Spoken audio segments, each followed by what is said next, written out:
Great. And gray tree frogs are a little bit bigger, and I don't think I've ever had such good view of their bellies before. Yeah. Looking on the right. The peepers are like really, really tiny. And gray tree frogs are. It was like that big. That sounds like peeper. Yeah, it's insane how much noise something that size could make. I mean, I know it's not one, it's thousands. Yeah. And the cranes have been really active in Oxenden too. They get super noisy. What's the machine called? The woodcock. Oh, I'm being winged down from the other end. I do the same thing, and I have a hard time between the two concerns. I will now call this special council meeting to order on April 12th, 2024 at 9:05 a.m. I will start with the land acknowledgement. In the spirit of reconciliation, we acknowledge with respect the history, spirituality, and culture of the Anishinaabe, the people of the Three Fires known as Ojibwe, Odawa, and Potawatomi Nation, who have inhabited this land from time immemorial, and further give thanks to the Chippewas of Saugeen and the Chippewas of Nawash, now known as the Saugeen Ojibwe Nation, as the traditional keepers of this land. We also recognize the Métis and Inuit, whose ancestors shared this land and these waters. May we all, as treaty people, live with respect on this land and live in peace and friendship with all its diverse peoples. Approval of the agenda. Are there any additions to the agenda to start with? Seeing none, the recommendation is that the agenda be approved as presented. Could I have a mover and a seconder, please? Deputy Mayor Pringle, Councillor Day. Is there any discussion? I will call the vote. All in favor. Are there any declarations of pecuniary interest? Seeing none, you may declare at any time that one should arise. Moving into the strategic session, recommendation is that the procedure bylaw be waived and that the special council meeting be recessed to allow council to hold a strategic session, and that council of the Township of Georgian Bluffs hereby moves into a strategic session at 9:09 a.m. Could I have a mover and a seconder, please? Councillor Schuldeis and Councillor Winters. Is there any discussion? I will call the vote. All in favor. Thank you. That is carried. So item 5.1, community improvement plan. I will turn it over to staff to take the lead from here. So I'm going to take a very quick couple of minutes. Sorry, Marilyn. I'm going to take a very quick couple of minutes just to introduce the day overall, and then I'm going to stay quiet until after lunch. Or I'm going to do my best to stay quiet until after lunch. But just like we did in December when we started the conversation about budget, we've carved out today with the team to start trying to unpack some of the priorities as we go through the next few years, the next term of council. So today's strategic session, two big topics. So the first one is the next step in the community improvement plan, and so we've gone to this group, come to this point in the community improvement plan through the working group and working with Gail Richards and some engagement. You'll get some updates on all of that. And really this session is about trying to explore next stages in that. And then this afternoon we'll roll into a conversation around the township strategic plan and where we're going to go in terms of that. I think through both of these sessions today, so this morning will obviously involve some online stuff with Marilyn and presenting from Marilyn and the team on the screen. This afternoon there's no PowerPoint. We're going to have a couple of videos but no PowerPoint. It will be back to post-it notes and whiteboarding and things like that. So it will be a school workshop run by me this afternoon. Lean in to the conversations as we go through. We're trying to do these in a way which allow for a more fluid nature of conversation and discussion backwards and forwards. And so I'd encourage you to use these sessions as an opportunity to work together as a team, with us as a staff team as well, and really to give us some hints and tips as to what the priorities are going to be over coming months and coming years. So I'm pleased to welcome you to the first strategic session of the year. I think we'll probably do 2 or 3 of these as we go through the course of the year. So hopefully you find today's session valuable. There's lots of opportunities for breaks. There are some washrooms just outside this room, as I'm sure you're aware. We've got coffee and tea in the front, and so lots of opportunity for conversation and informal networking. So thank you.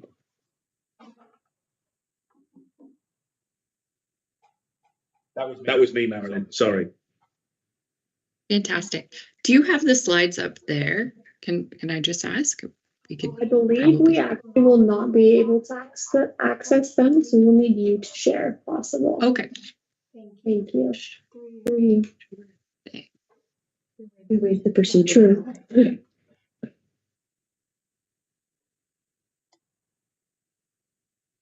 That'll just take a moment. Lorley, are you all right if I do the sharing? Mhm. Okay.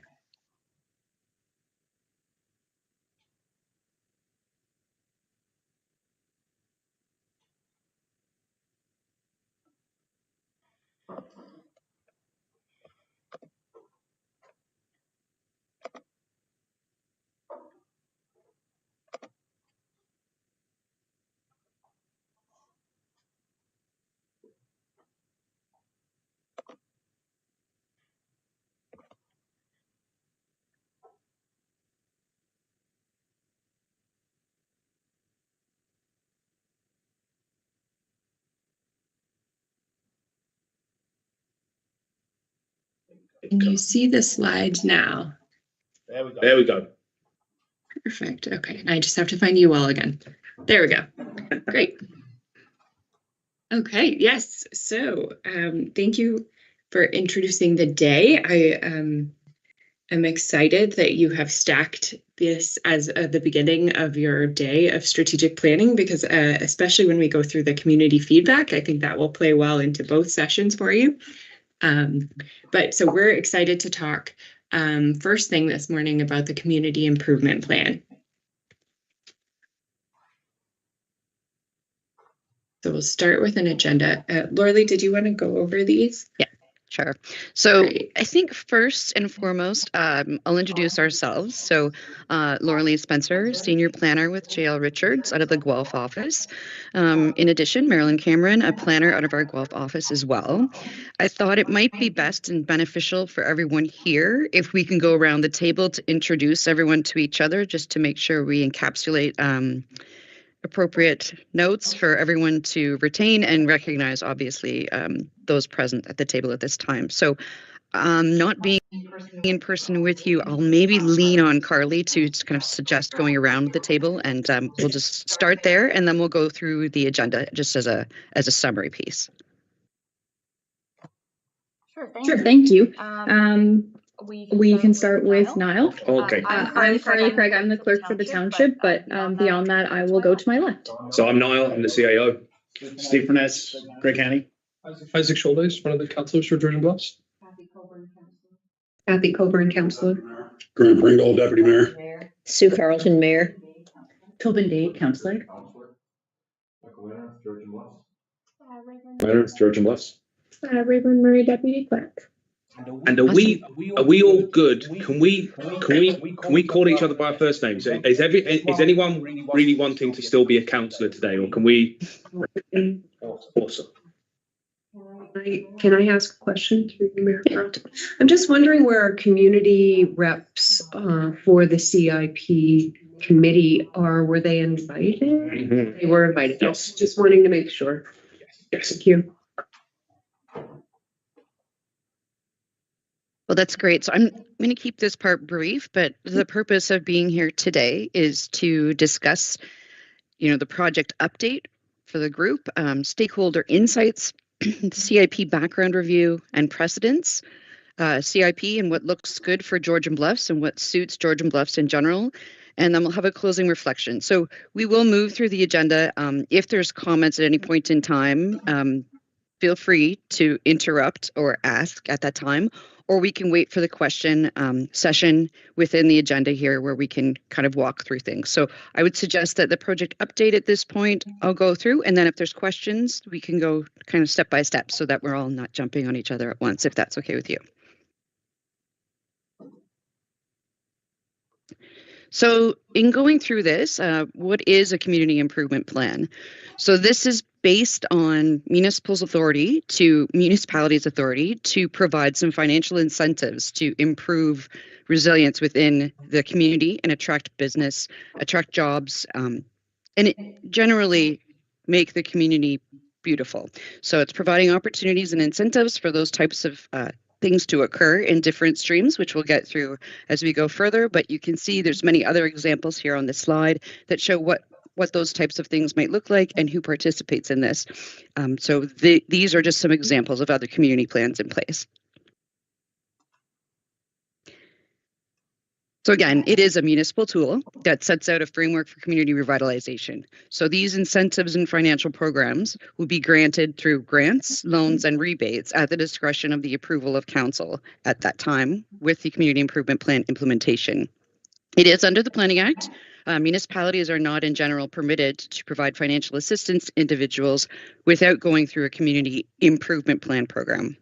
So this particular component has to be identified as a community improvement project area. In this case, this can be specific, or in some cases, they only apply to specific settlement areas. This case, we're looking at this to be an entire municipality. That would be the recommendation that we're providing to the township, of course, at the discretion and approval of council. So again, going through just what is a CIP. So it's providing that beautification component, which can be landscaping improvements, the placement of asphalt on a property, all of those things that come into play to beautify the neighborhood, maintain and upkeep of properties. So it can also be the maintenance or rehabilitation of many things, including infrastructure, public services, addressing housing stock, dealing with brownfield sites, which, as we all know, those are contaminated sites, grayfield sites in similarity, and those vacant properties that may need to be developed or looked at for other incentives to improve the development and remove those eyesore components that may be visible throughout the community just based on that particular landowner not maybe having an interest or not having the ability to maybe move forward at that time. So there's an incentive here that can maybe booster that process for them. This also relates to affordable and attainable housing. So we kind of refer to this as, accessory residential units, so ARUs as we call them.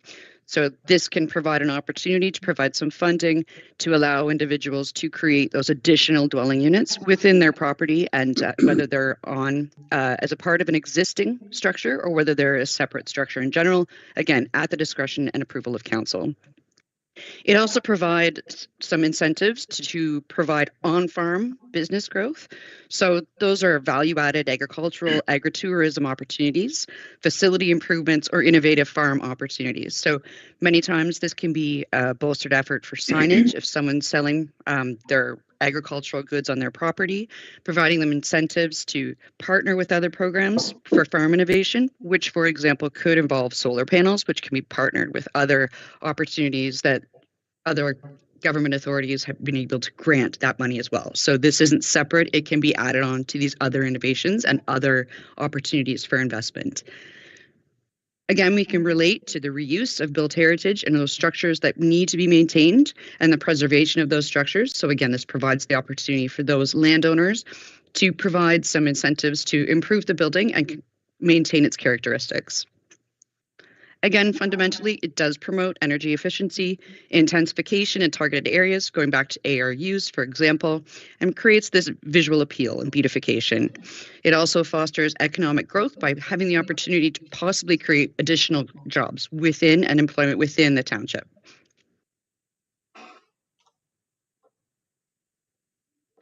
So the purpose of this is to collaborate. The project in general specific to Georgian Bluffs is to collaborate with the community to create this tool that the township is able to use to attract investment.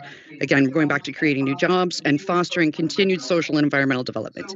So at this point, we're just going to look at where we are in the process. So in stage one, we've done a background analysis. We reviewed other components, other plans that are in place to provide best practices scenarios. And we have been engaging with stakeholders in 2 different sessions that were held. So one with the agricultural community and one with the business community in general. So now we're coming back. Public has also been engaged throughout the process. And so we're here at this point to engage council and provide an update for that purpose at this time. From there, we will be drafting plan and incentives based on all of those comments that have been received. And the committee, council, and county and MMAH will need to review this project and provide approval as well. So there will be a public open house following in stage 2. And then finally, stage 3, as a result of everything that's been drafted and considered as part of stage 2, we will provide the final CIP and implementation tools for council's adoption. So this will just, oops, sorry, go ahead. No, go ahead. Go for it. I was going to say, before we jump into the next session, or any questions about the project, or what that brief refresher on the CIP and what a CIP is.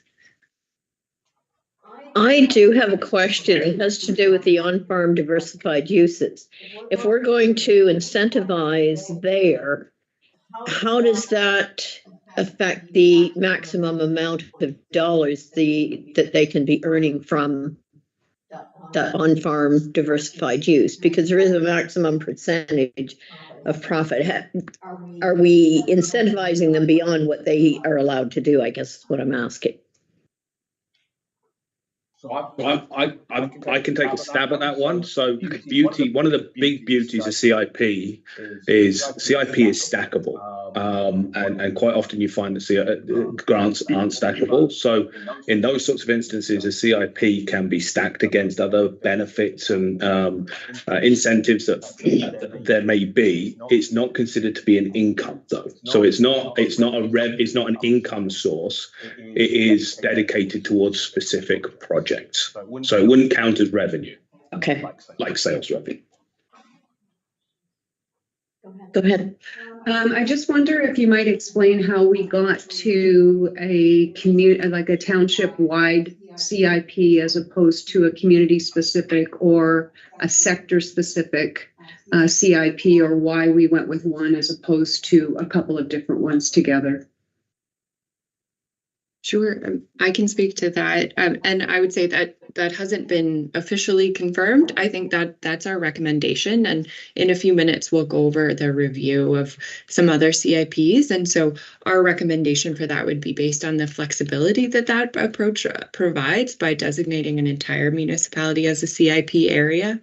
That allows you to sort of target specific areas within the program itself, but more flexibility for the program as a whole. And it's probably the most common approach that we see. So there are CIP project areas that target specific areas, but that's less and less common. And I can get into that in more detail when we go through our review of other programs as well. But I will add that that's our recommendation. It will ultimately be up to you to pass that bylaw designating the CIP area. Thank you.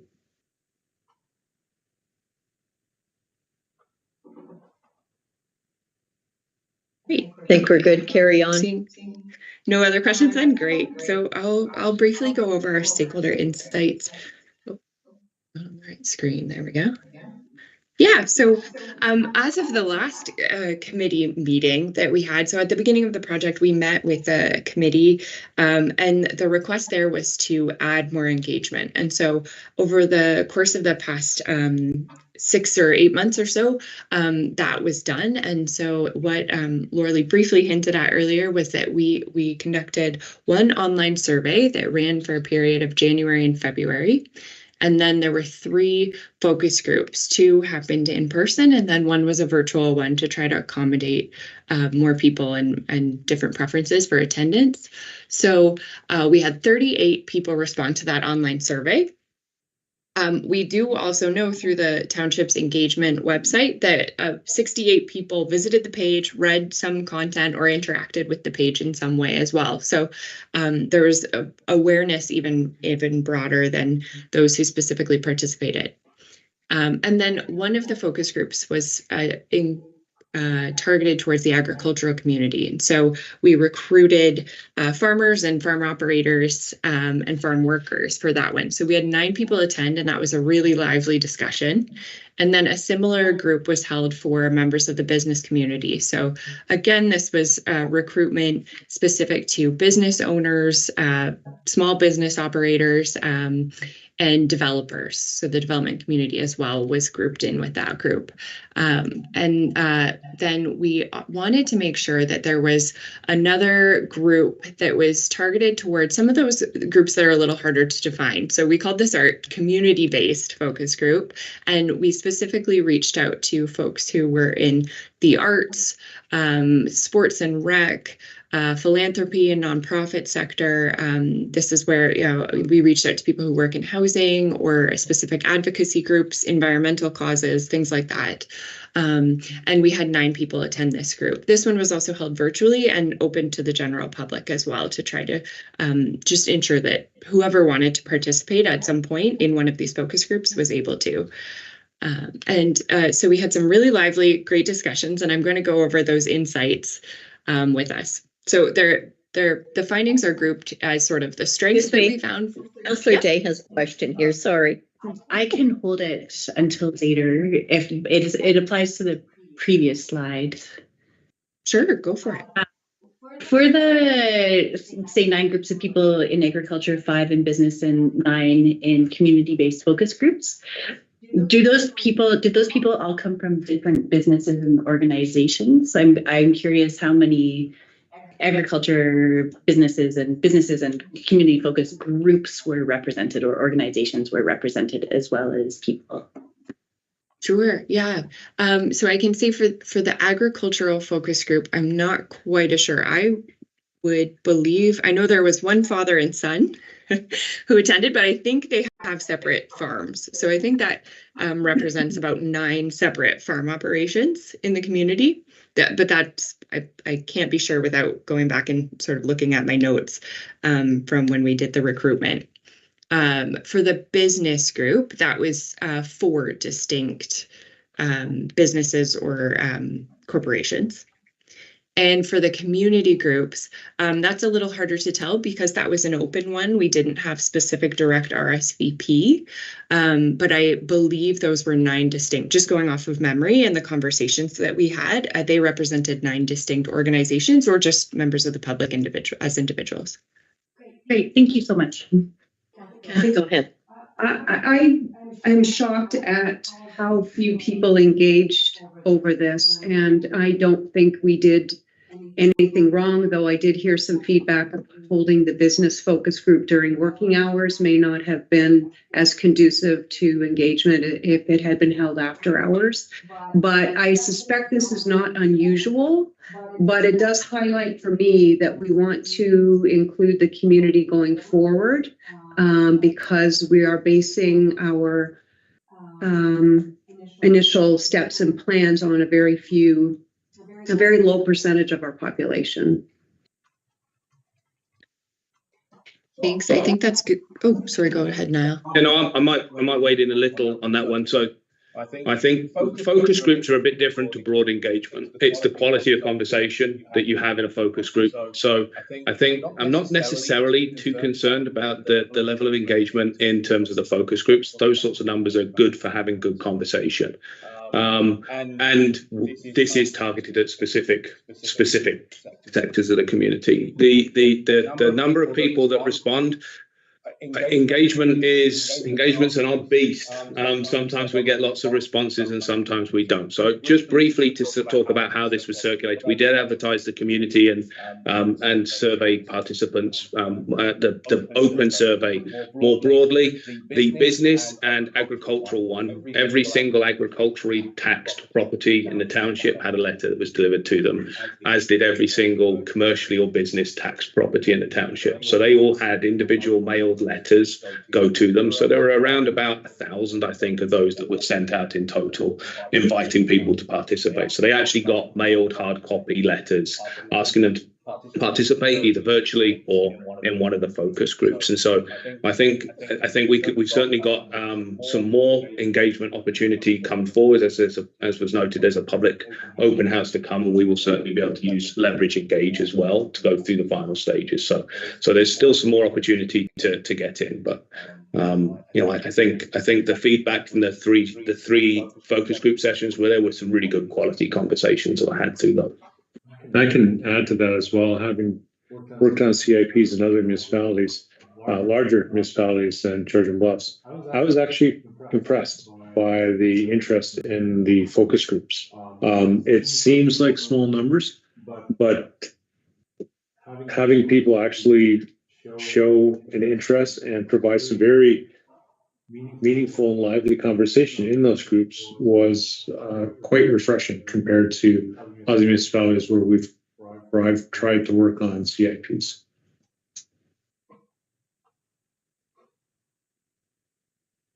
Yeah, thanks for those comments and that feedback.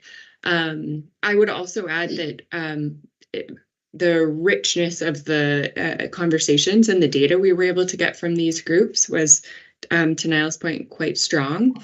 And then on both of those points, everyone who participated has asked to receive a copy of the draft CIP when it's available to keep providing feedback. So I think there is good opportunity to keep that engagement level and the depth of responses we hear high throughout the rest of the project.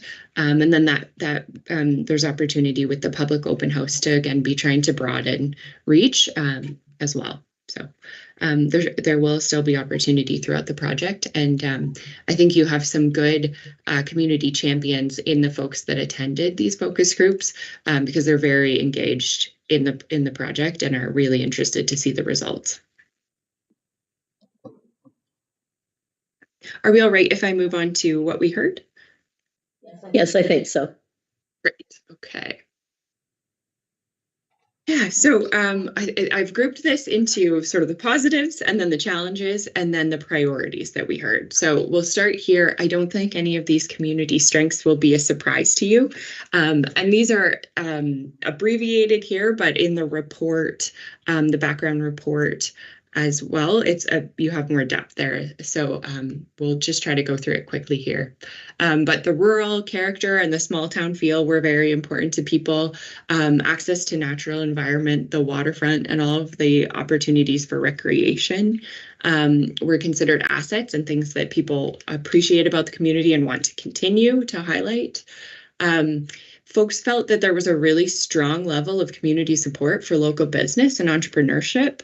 The business owners felt that when there was an event, the community was supporting them and purchasing their products and over a conglomerate or a large company. So there was small business support here. And then a similar sentiment was heard that township staff are very supportive of that kind of economic development and good resources. The opportunity for a home occupation and flexibility in the zoning bylaw, for example, or other policies to encourage businesses to start small, test their feasibility, and then expand from there, folks were very grateful for. And then networking and word of mouth, folks felt was very high, especially within the agricultural community. And I would say, like Laura-Lee, if you remember, that was happening in the meeting. We were having folks share information and tell people to attend something else, and so we watched that actually happen as people were describing how beneficial that was for the community.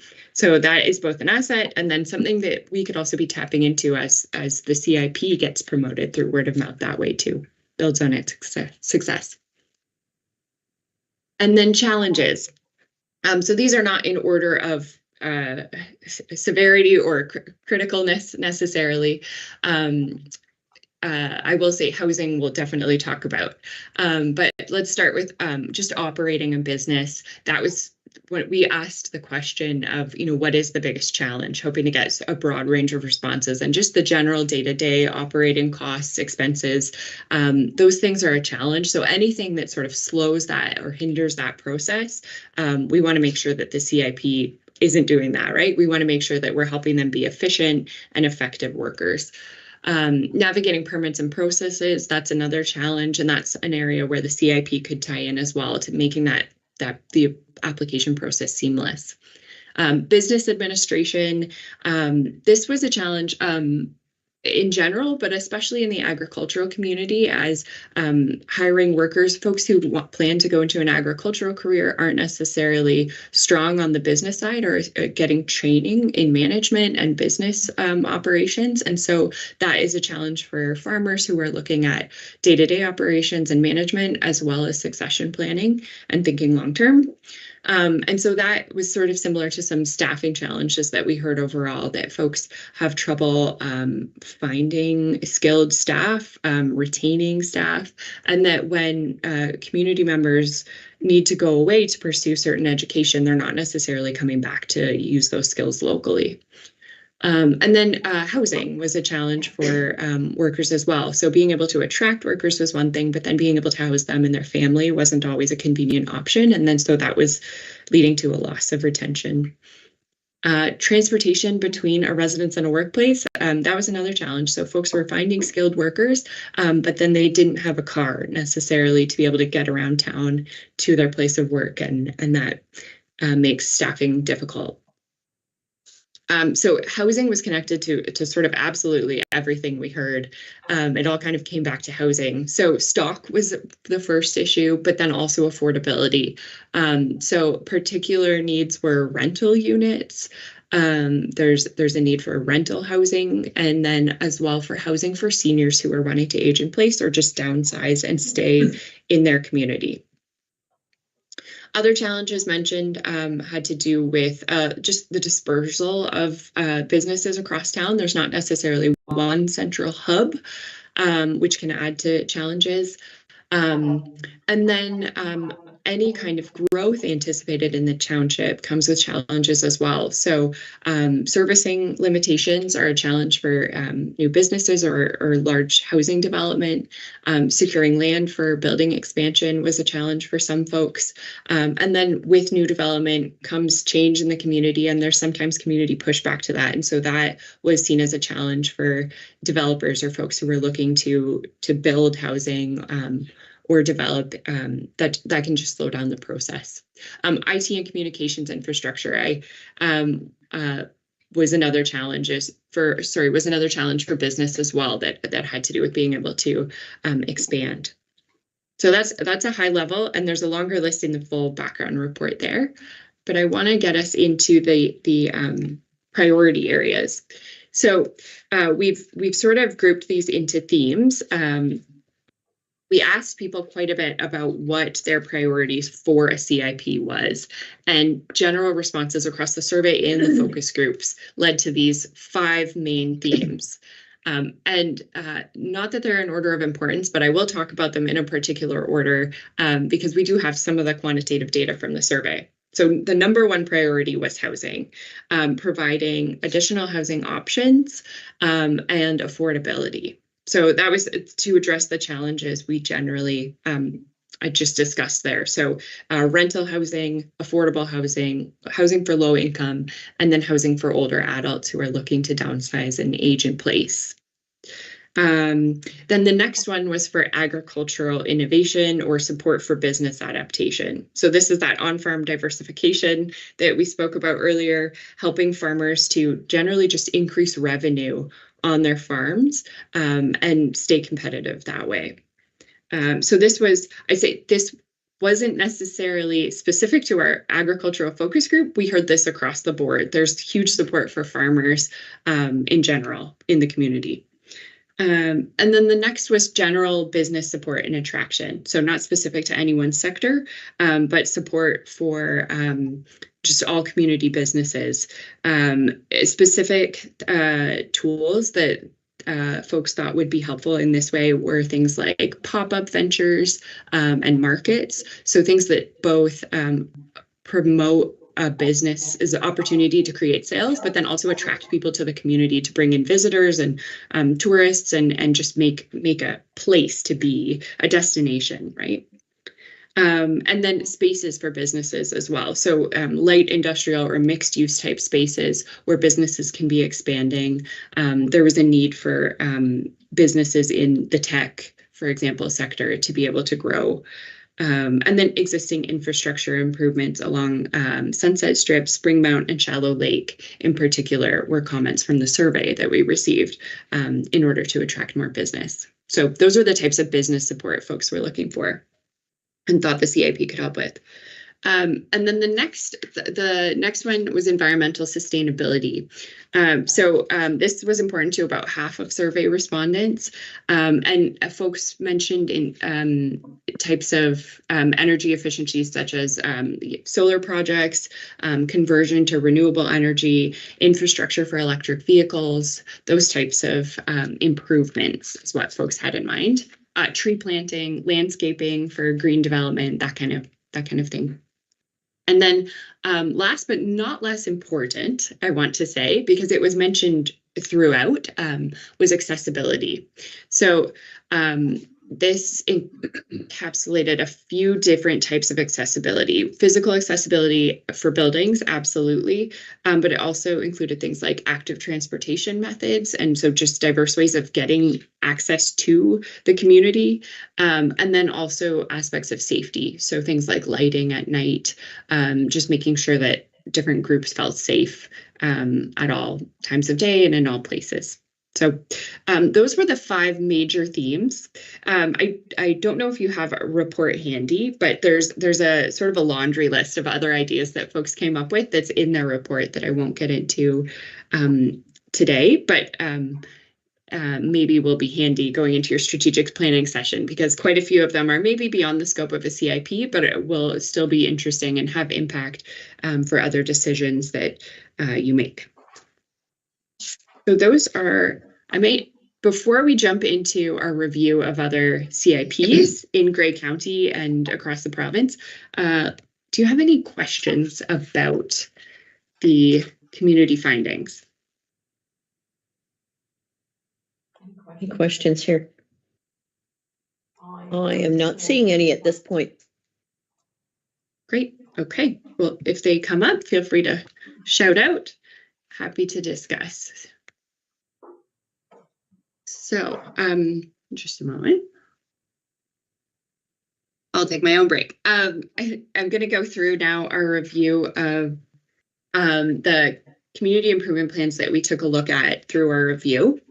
We took a look at all of the municipalities in Grey County, of course, and then some in Bruce County, Wellington, and further afield where there was a particular example we were looking for that might respond to some of those 5 themes that we just went over there.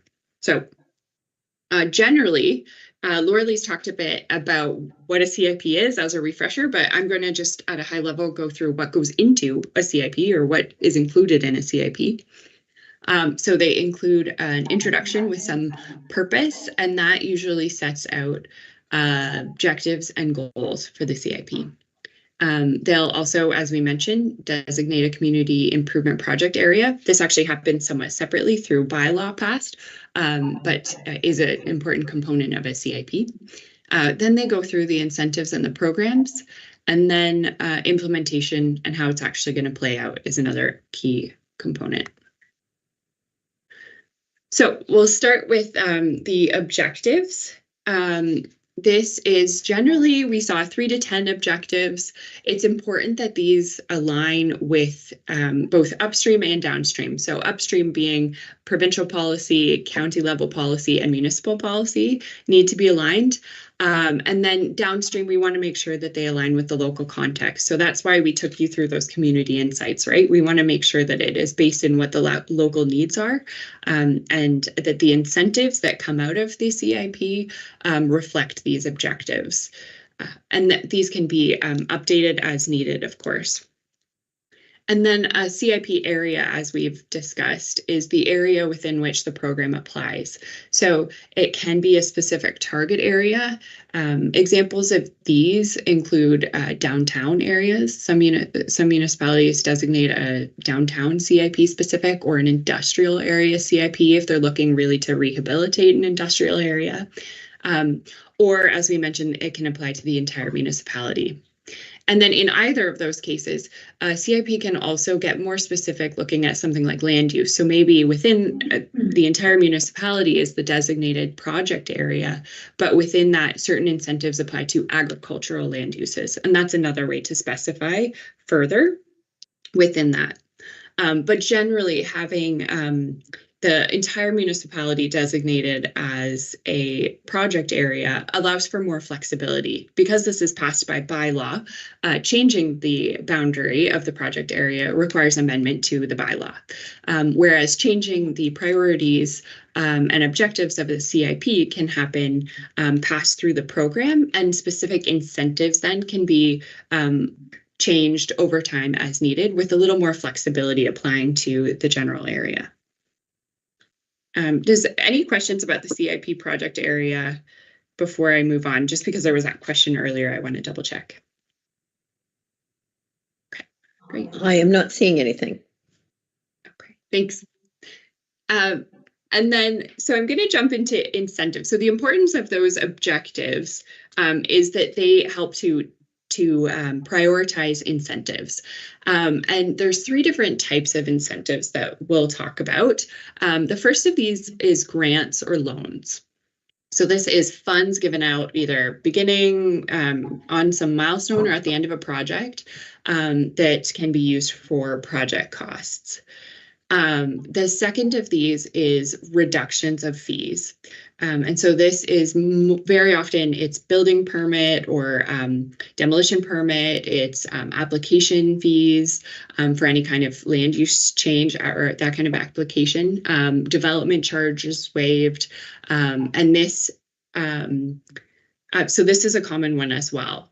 And then the third is tax incentives. So very commonly, this is tax relief associated with the increase in the value of a property. And so this would apply only to the municipal portion of the taxes. But this can be for a specified period to help people with the transition if they've improved their property that comes with an increased tax assessment. And these generally fall in 2 ways. A grant or a loan is an expense paid by the township to the applicant, whereas a fee waiver or a tax relief type incentive, that is reduced revenue that's coming in for the township. So there's 2 ways that the township can sort of choose to incentivize the certain type of program that they're looking to. So that's something that we'll consider a bit later on this morning.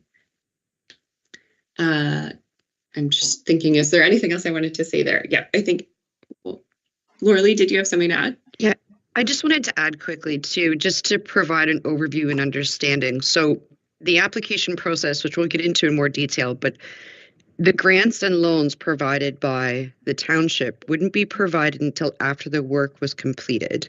So they don't receive the money up front prior to doing the work, and specifically related to grants or loans, they have to do the work to receive the agreed upon amount from the township, just so that money is being accounted for appropriately.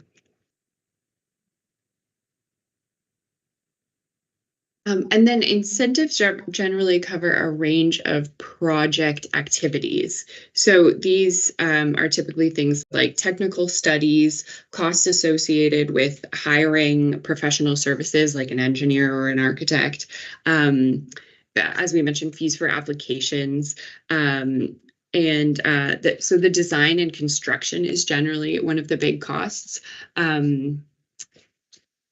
So those are sort of the areas that cover. I'm going to go back a slide here to show you a summary of what's been done in Grey County specifically here. So you can see the municipalities, the lower tier municipalities at the top there, and then a series of common popular incentives that are on the left-hand side. So you can see something like landscaping, parking, and property improvements across the board. Everyone's offering that. It's a nice, easy win because it's often a smaller incentive value to give out, or as a grant or a loan, for example. But it can make a big difference to an individual property, and so can be a really successful one. Others that you can see here are fairly common are things like signing and wayfinding, so encouraging different kinds of signage, improving facades. residential and affordable housing conversion. So that's one we'll talk about in a little more detail in a few minutes. Accessibility is another one that's very popular in many CIPs, because again, this can range. These can be small fixes on the part of the applicant, but makes a huge difference for the community. And then you see at the bottom, we have agricultural related ones. I will say in Grey County currently, there are no specific incentives for agriculture, but many of the above incentives apply to agricultural properties. So it's not quite as common in Grey County to see a specific incentive that's targeted for on-farm diversification. That's not to say this can't be the first, but they are often incorporated throughout other incentives as well. But I will show a few examples of that in just a moment of what that could look like. A few last things that a CIP covers that we'll talk about sort of at the end of our morning, but that's issues such as general eligibility. So for each incentive, you will have specific eligibility, but there's also general eligibility for the entire program that needs to be followed. A CIP will go over the specific forms and processes. There will also be information about definitions, what kind of references and guidelines need to be implemented to help people use the CIP, and then how to. So a lot of municipalities have cute little explainer videos or YouTube clips to sort of explain the process or what some of these improvement projects could look like to inspire people who might be interested in a CIP. And then another big important decision is about decision making. And so who has authority and then who on your staff team will be administering. So we'll be talking about those in a little more detail, but I want to stick with the incentives for a minute to take you through a few interesting examples. So I've grouped this around those priority themes we've heard. So first, we're going to look at housing incentives in more detail. So there's two ways that a CIP can really address housing. The first is housing stock, and then the second is affordability or tenure type. We'll talk about those in a minute. These are two examples of incentives which address housing stock. So I see my first typo, Town of Blue Mountains. Acronym is wrong there. But the Town of Blue Mountains has a Housing Within Reach CIP, where they're encouraging additional dwelling units. So as you know, additional dwelling units are now permitted as of right in up to 3 on serviced land. And so this is going to be happening anyway, but it can still be cost prohibitive for a lot of homeowners to be adding a residential unit.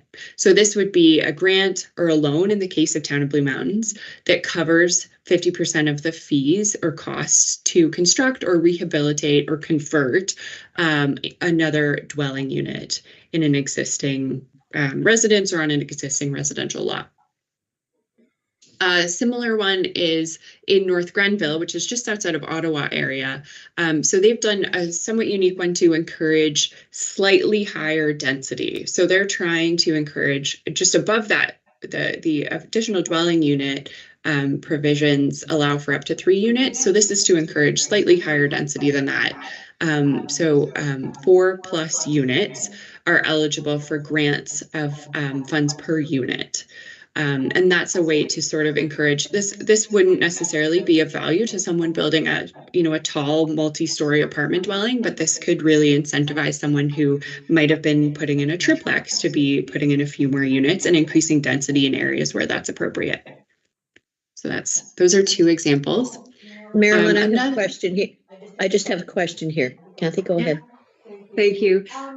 So I love the examples, the mid-high density housing in particular. I have heard often that the additional dwelling units that people have been granted the ability to establish become short-term rentals as opposed to adding to the stock of affordable or housing within reach.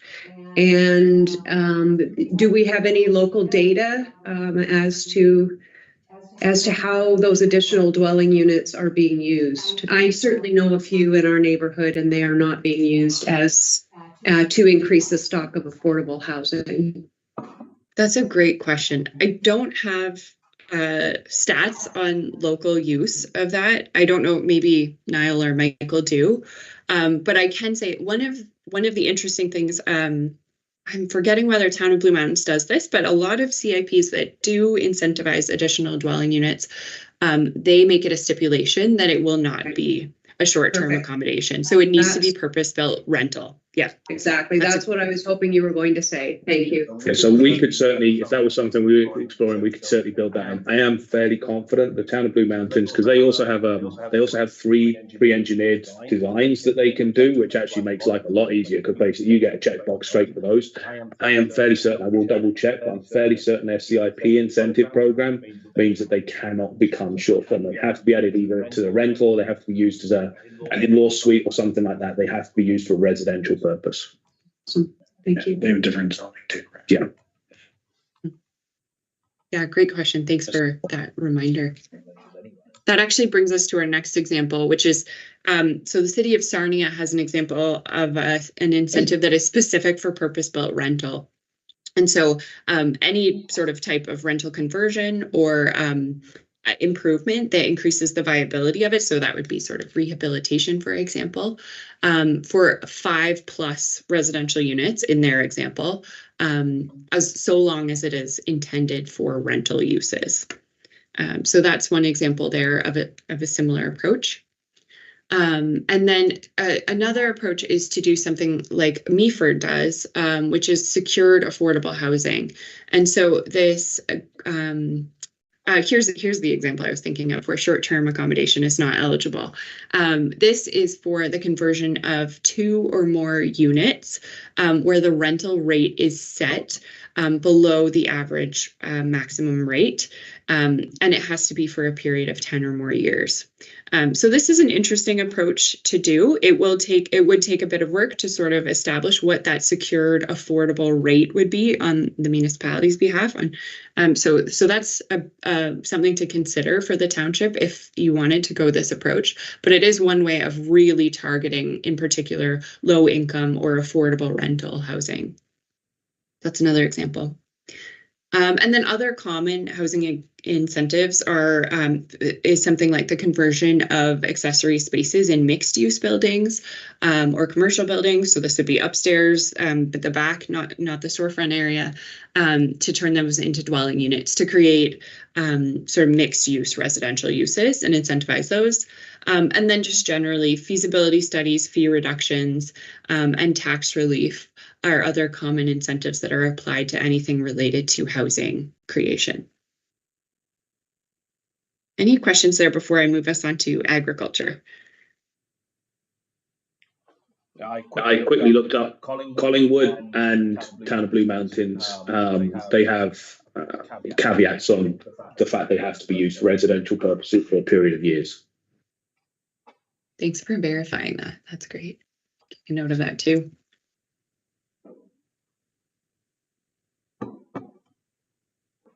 Okay, so that'll take us to agriculture. So as I mentioned, these are slightly less common. It is slightly less common to see a specific incentive targeted towards agriculture exclusively, because many of the projects that would be involved have to do with rehabilitation or construction or accessibility, which is applicable, which you might want to be incentivizing for any type of land use, not just agriculture. And so often we see these sort of incorporated in broader incentives that aren't specific to agriculture. But there are a few examples that we can pull from, and I think they might be beneficial for the township here, that would apply specifically to agricultural properties and are specifically targeted towards agricultural innovation. So King Township has one that's a few years old now, and Northern Bruce Peninsula has one from last year, 2 actually from last year that are specific to agricultural resilience and innovation. And so these include things like signage, facade infrastructure, fees, the typical sorts of improvements, but they're specific to the development of agritourism or on-farm diversification. So the projects are targeted specifically to those that will improve revenue generation through new activities that are farm related.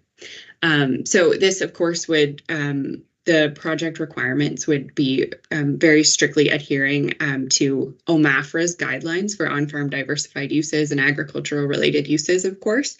We do not want to be incentivizing anything that wouldn't apply, but that can also be regulated through zoning and the official plan as well.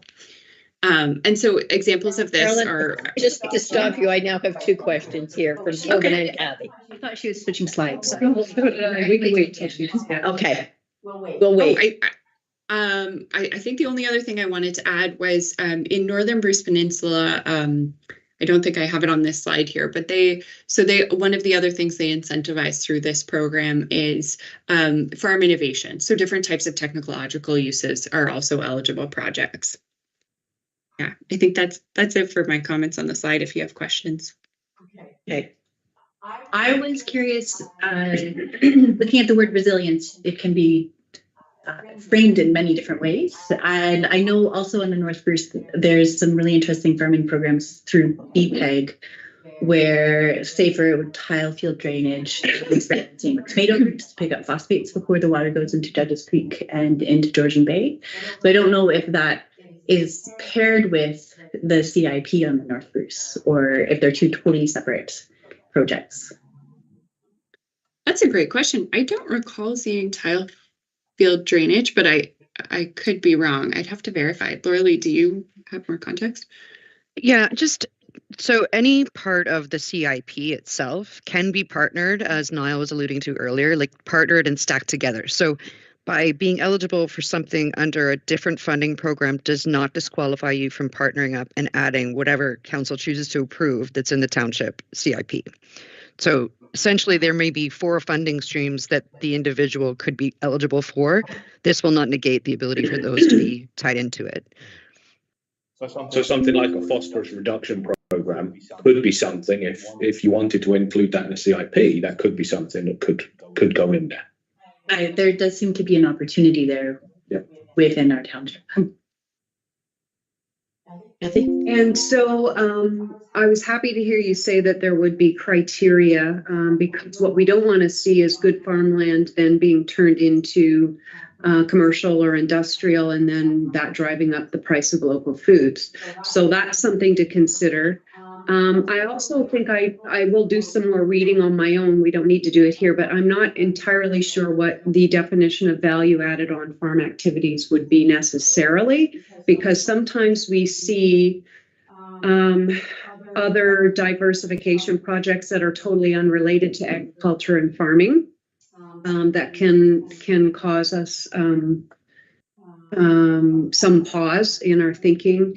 And one example I can think of is industrial. So I would think that if a farm were to take on an industrial project on site, we haven't talked about taxes, but I'm assuming the tax rate for the industrial would have to be separate from the rest of the farm, which would be agricultural. I can jump in on that one. You're right. We don't want to incentivize other uses that aren't directly related to an agricultural use. And we can control that through zoning bylaw. We can kind of focus that down.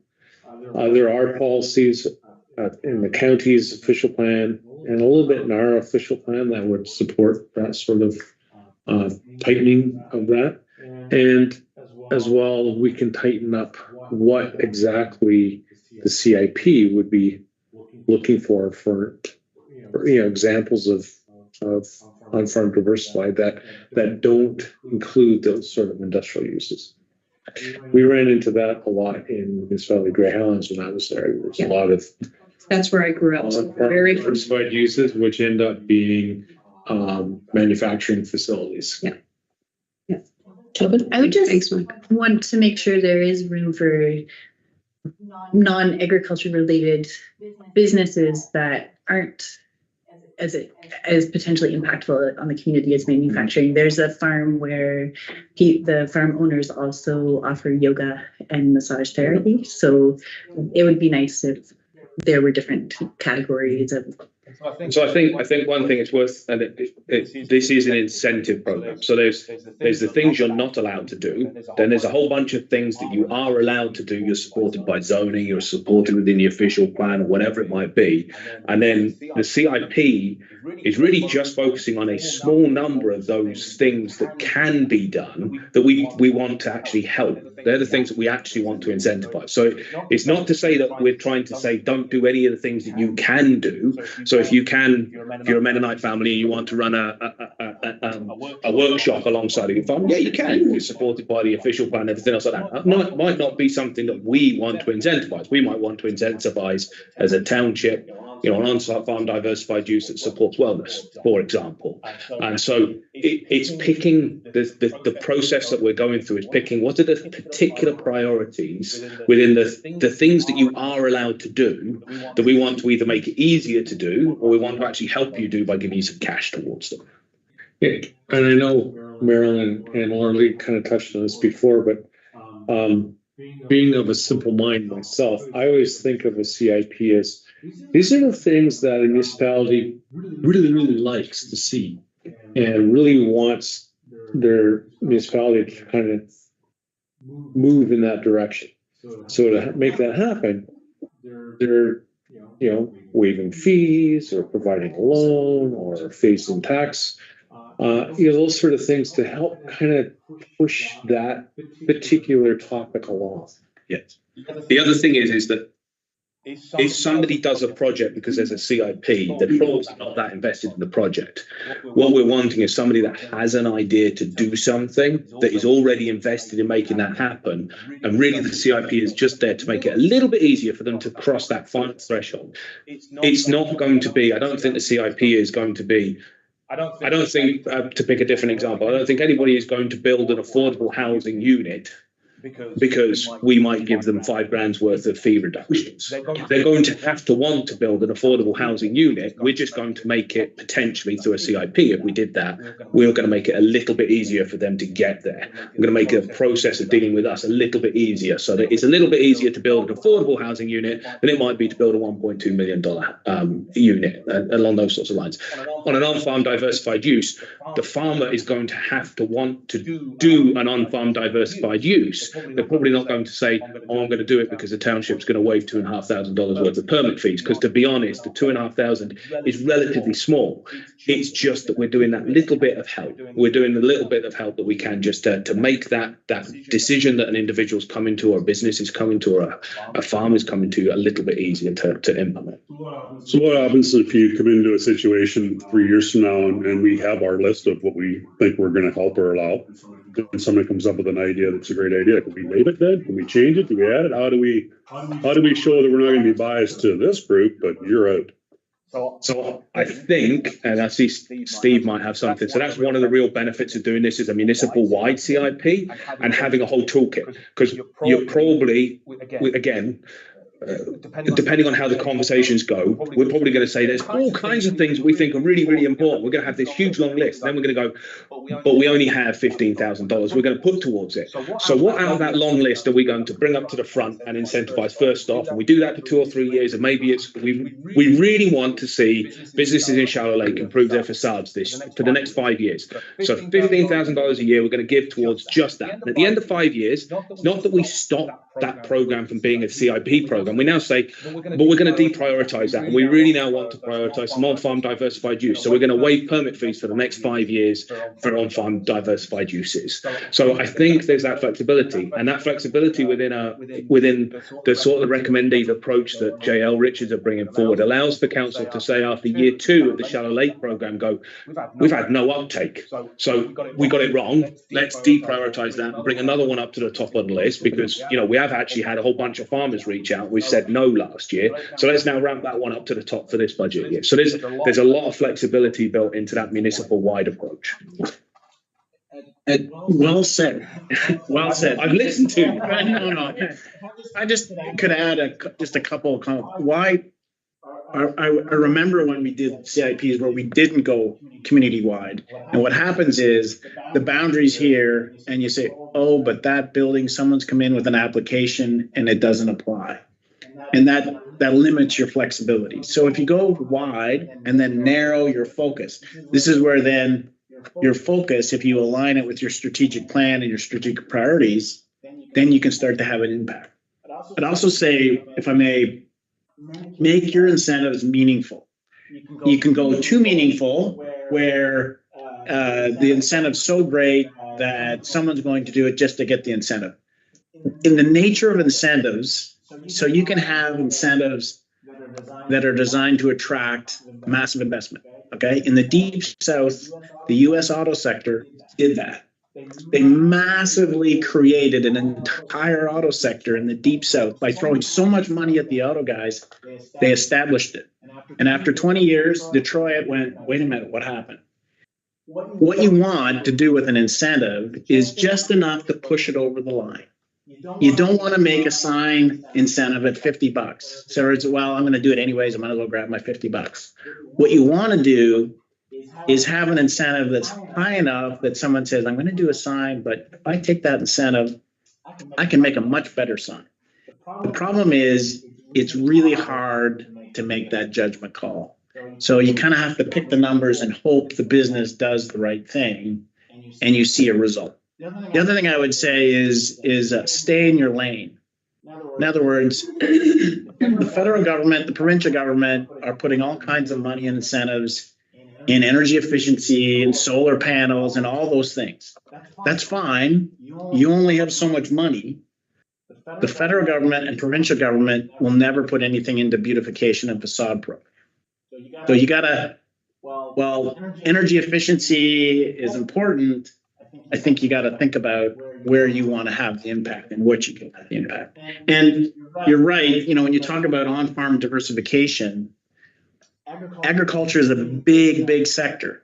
You want to maybe narrow it down. It's kind of like we give facade improvement grants to businesses in a downtown. We don't give it to the big box stores. So the same thing applies in agriculture. There are many agricultural businesses that, you know, may not need it, would take it if you gave it to them. So you just, this is where it comes back to your, I think you're having a session about strategic planning. What's your priorities? What do you see Georgian Bluffs in 2050? And housing is a big issue, but you got to think through all those parameters. And I just, one last thing, and I do have to run.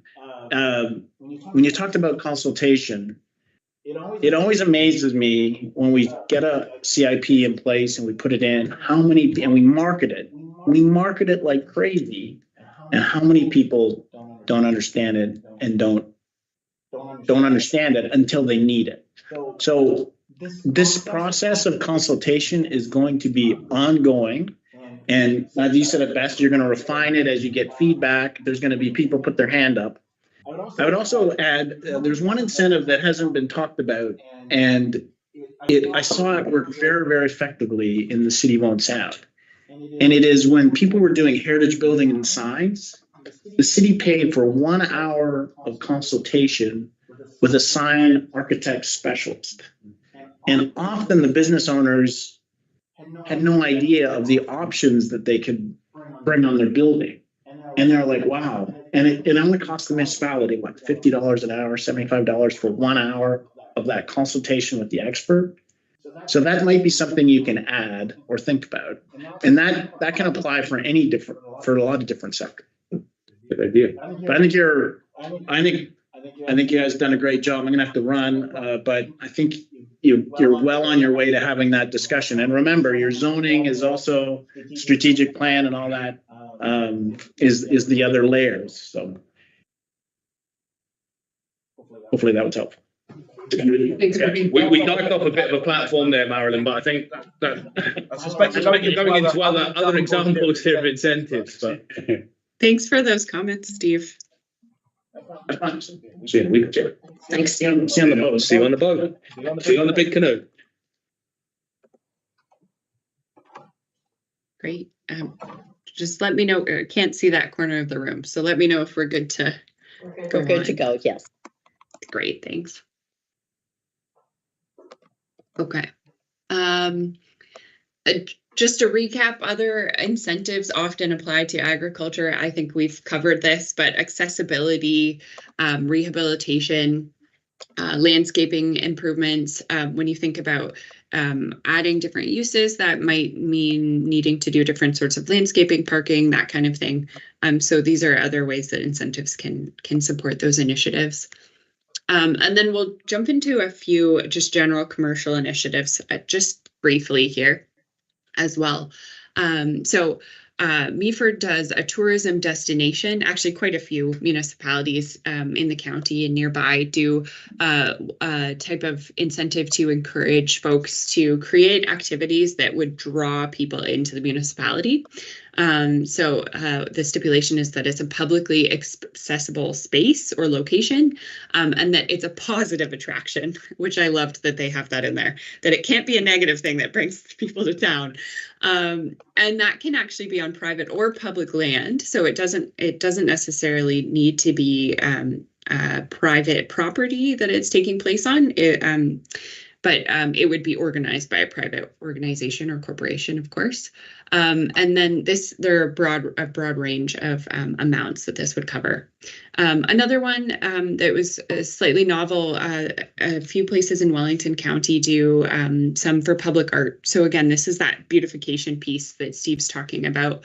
So it covers things like sculptures, street art, and things that just make something a little more inviting to bring people into a particular area. And this covers generally small costs of projects that can have big wins.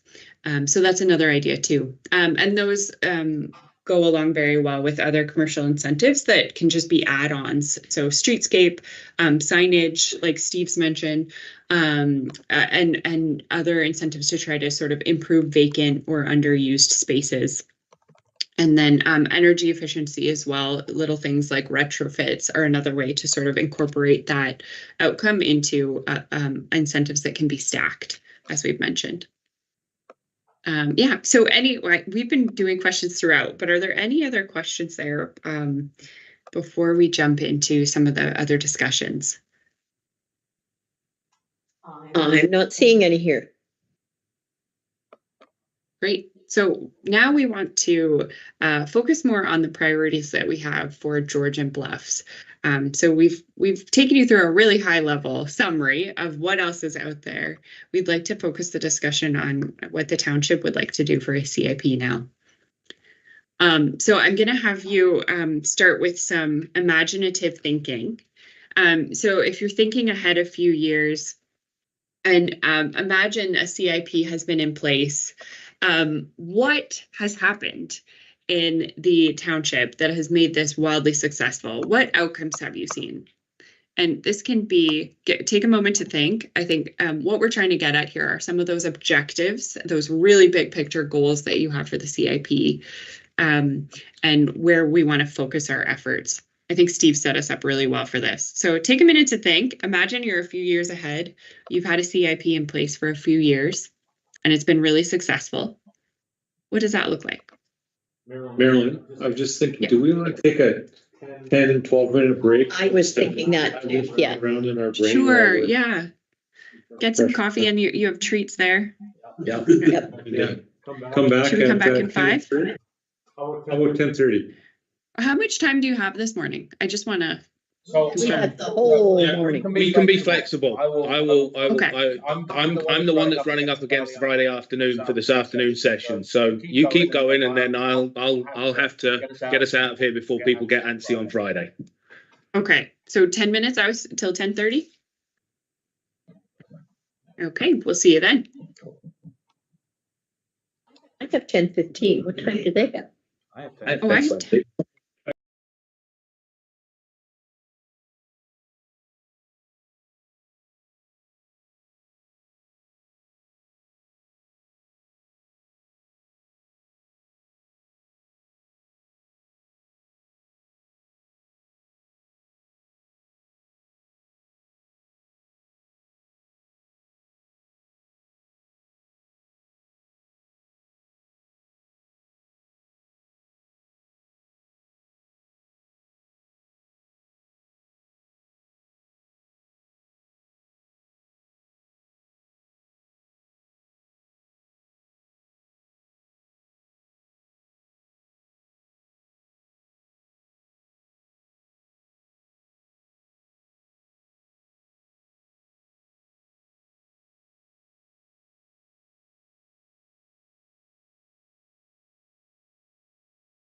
Okay. Hope everybody had an opportunity to have a little break there. So we thought in the interest of time and to be most effective that we'd go back to the question of what you perceive could be the CIP, and in 5 years, what that looks like when it's been so successful. Looking at, loosely talking about those priorities that council wants to consider as part of the CIP so that we can draft a plan you can review. So nothing here has to be set in stone, but if we can kind of go around the table and just maybe 1 or 2 words to describe what you think an important component of the actual CIP would be, that would be helpful for us to kind of provide some parameters in terms of the draft CIP. Who wants to start? Isaac wants to start. Okay, Isaac, you're up. Voluntold. Yeah. No, it's okay. You don't have to. I think it looks like our municipality would be more accessible through the entirety of the municipality, whether that's, maybe we'll just table the idea of a transportation service. I think that had been trialed in the past. I don't know if that's necessarily that being the most successful, but maybe it's getting someone who needs transportation to and from work, or to and from a shopping center or a local business or something. Just an idea. Mm-hmm. Perfect. That's a good one. Thank you. I guess we'll just keep going in that direction around the table, if that's okay. I would say working towards offering, we're looking 5 to 10 years, so more affordable housing located in the right places. I have to, can I do 2? Mm-hmm. I'd like, as long as it's not grants. A demonstrated commitment in some way of protecting our natural assets. That's really one of the most important things that draws visitors to Georgian Bluffs. And I think in terms of tourism and attracting new residents, we'd be remiss if we didn't include some kind of action to preserve our natural environment. Can I dig into those a little bit as they come up? Because again, I think this is one that's going to. So, in terms of the CIP, is that perhaps helping incentivize in some way, shape, or form somebody maybe retaining a woodlot or retaining a wetland or something along those sorts of lines? Planting a tiny forest, planting trees, anything like that. So some sort of stewardship type program. Excellent. For me, I guess it's to pull some sort of unity together with Georgian Bluffs. Right now, we seem to have our Spring Mountain, Cow Lakes, or Campbells of the world. It'd be nice to have one unit. We're Georgian Bluffs, and we're all pulling in the same direction.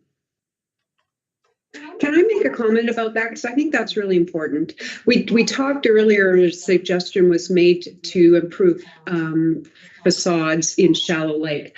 That's where some red flags go up for me. And in keeping with what Grant has just said, I think if we offer something to one part of our community, we offer it to other parts as well. Otherwise, it's just divide and conquer.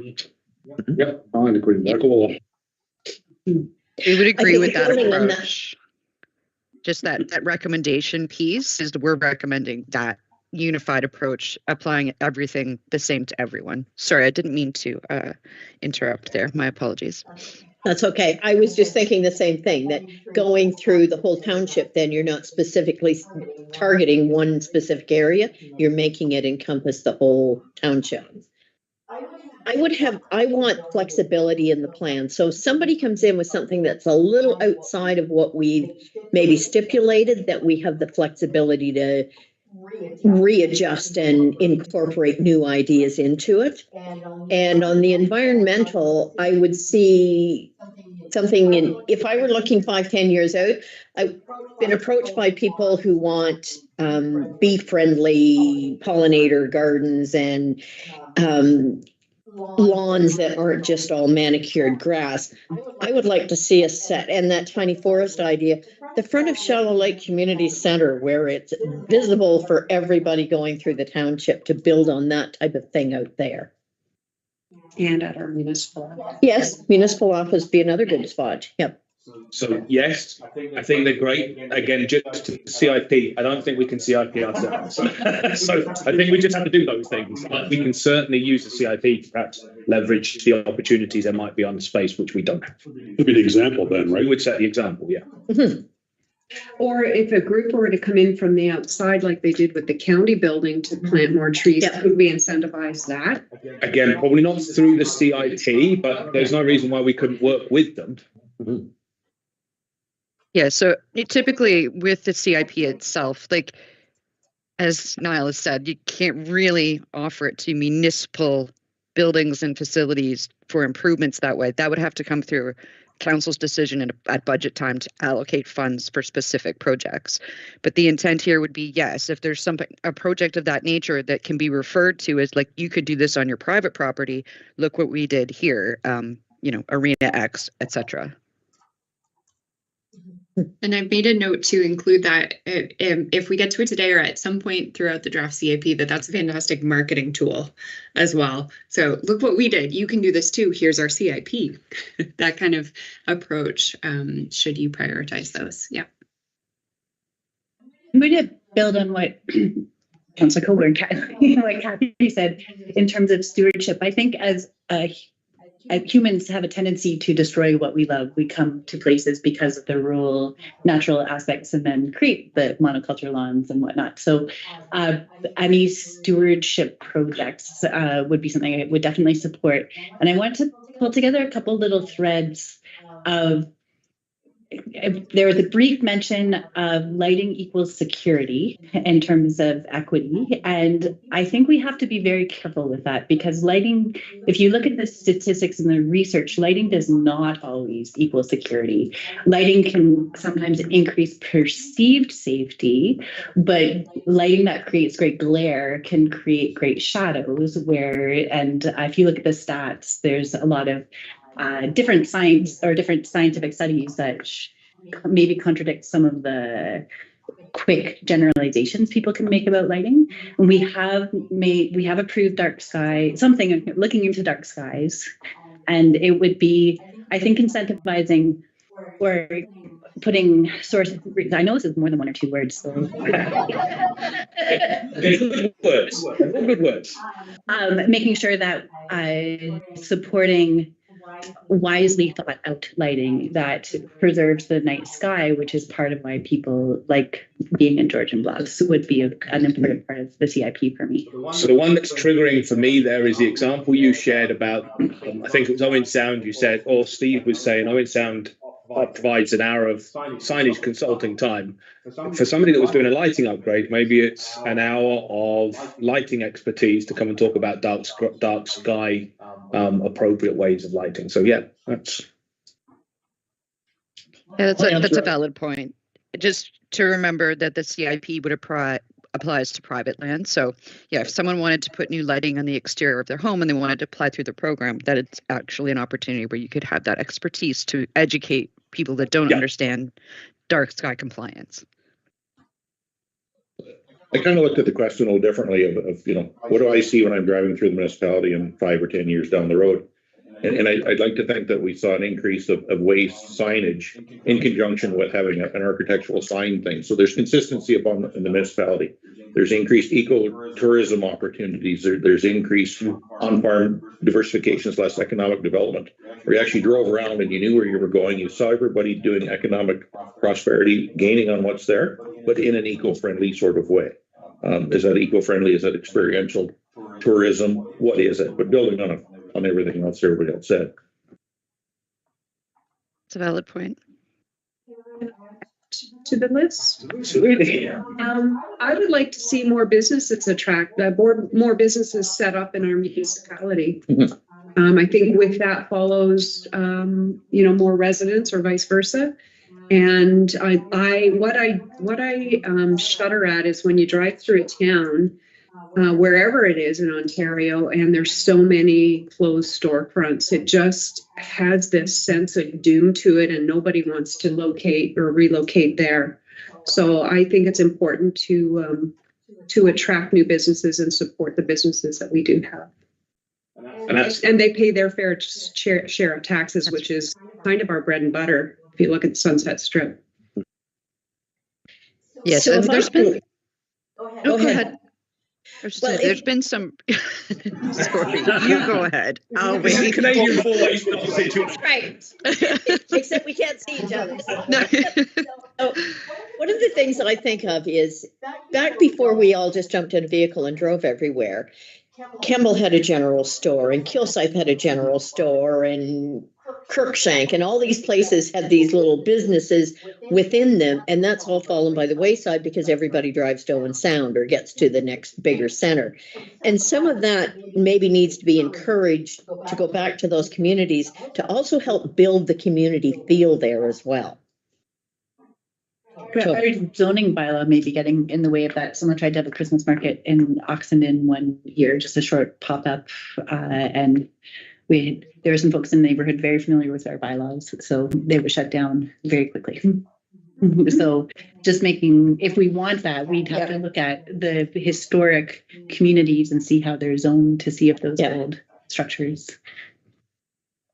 Good point. Yep, if it's possible.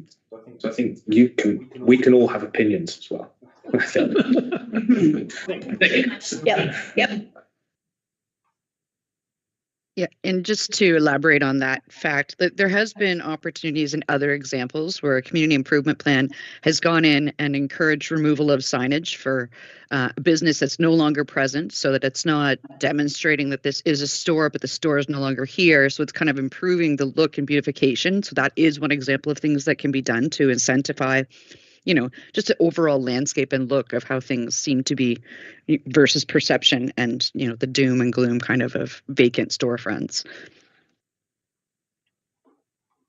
I just want to make sure everyone has the opportunity to speak. So feel free to keep contributing because these are all going to be very, very well considered and fleshed out in the CIP. So this is good.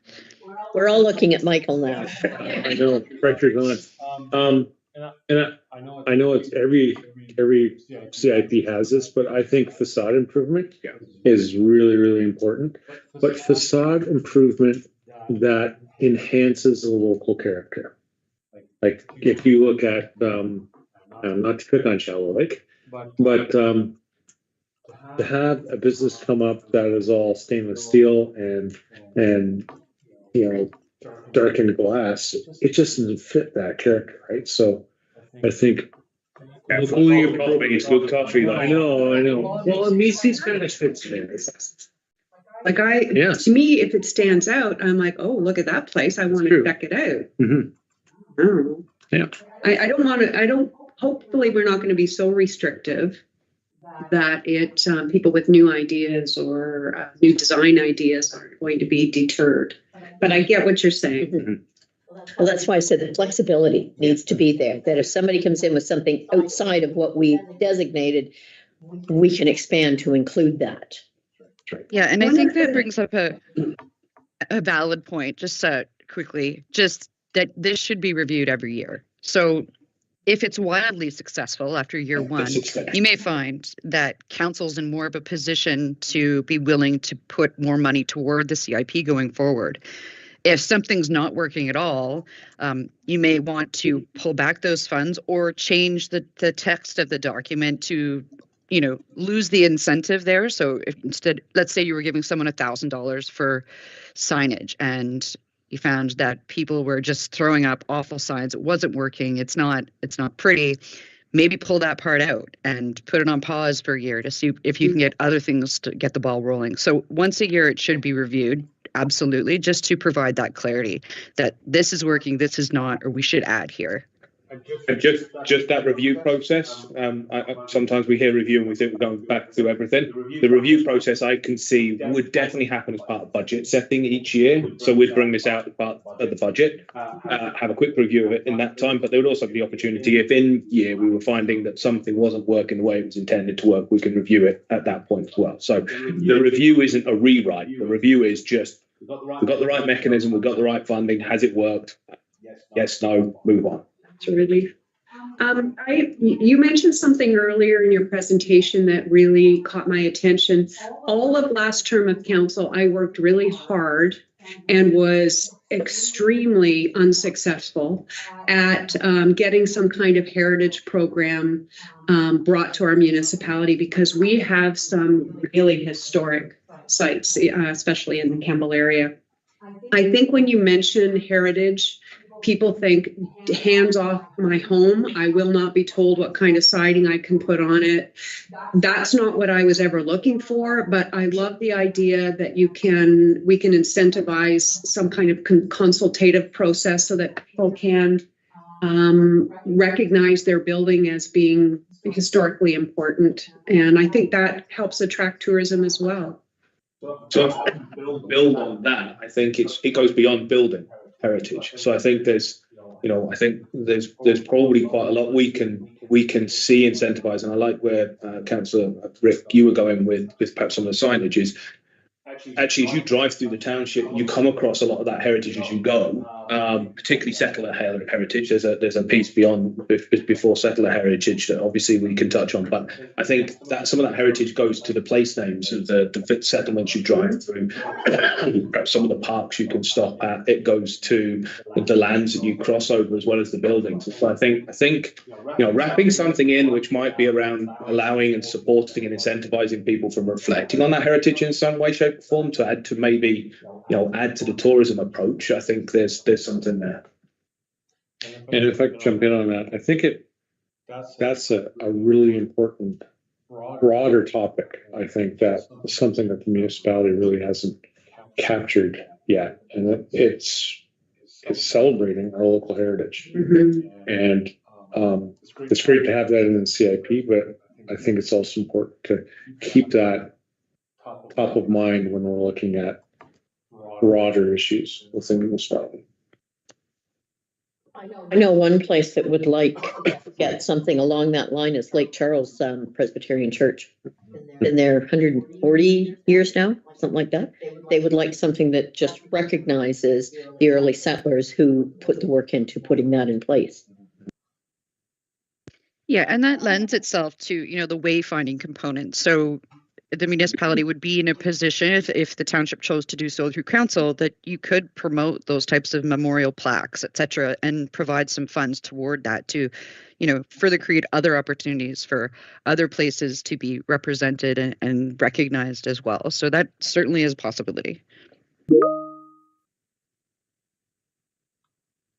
You're looking at you, Rayburn, now. I want to put you to it. I know you are busy trying to get technology to talk, so. So if you have ideas. Yeah. All great ideas.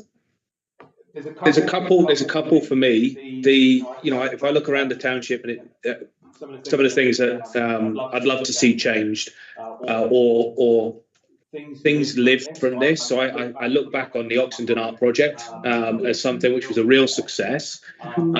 I'm always slightly frustrated when I drive through Shallow Lake that the building facade there, the artwork on the side of the building there is very heavily faded, and it would be nice to see that renovated. I love seeing those sorts of murals, whether it be on the side of buildings, front of the building, public art. I think if there is opportunities, and I'm also aware we have a really strong artistic community here, and I think that's something that if there were ways in which we could perhaps look at that. I think of ways in which we might be able to build on, for example, the waterfront trail concept. Is there something that could be overlaid on an existing concept to add another layer to that, to bring in a little bit more? So public art would be one. The other one that got shared with other members is the accessibility side of things.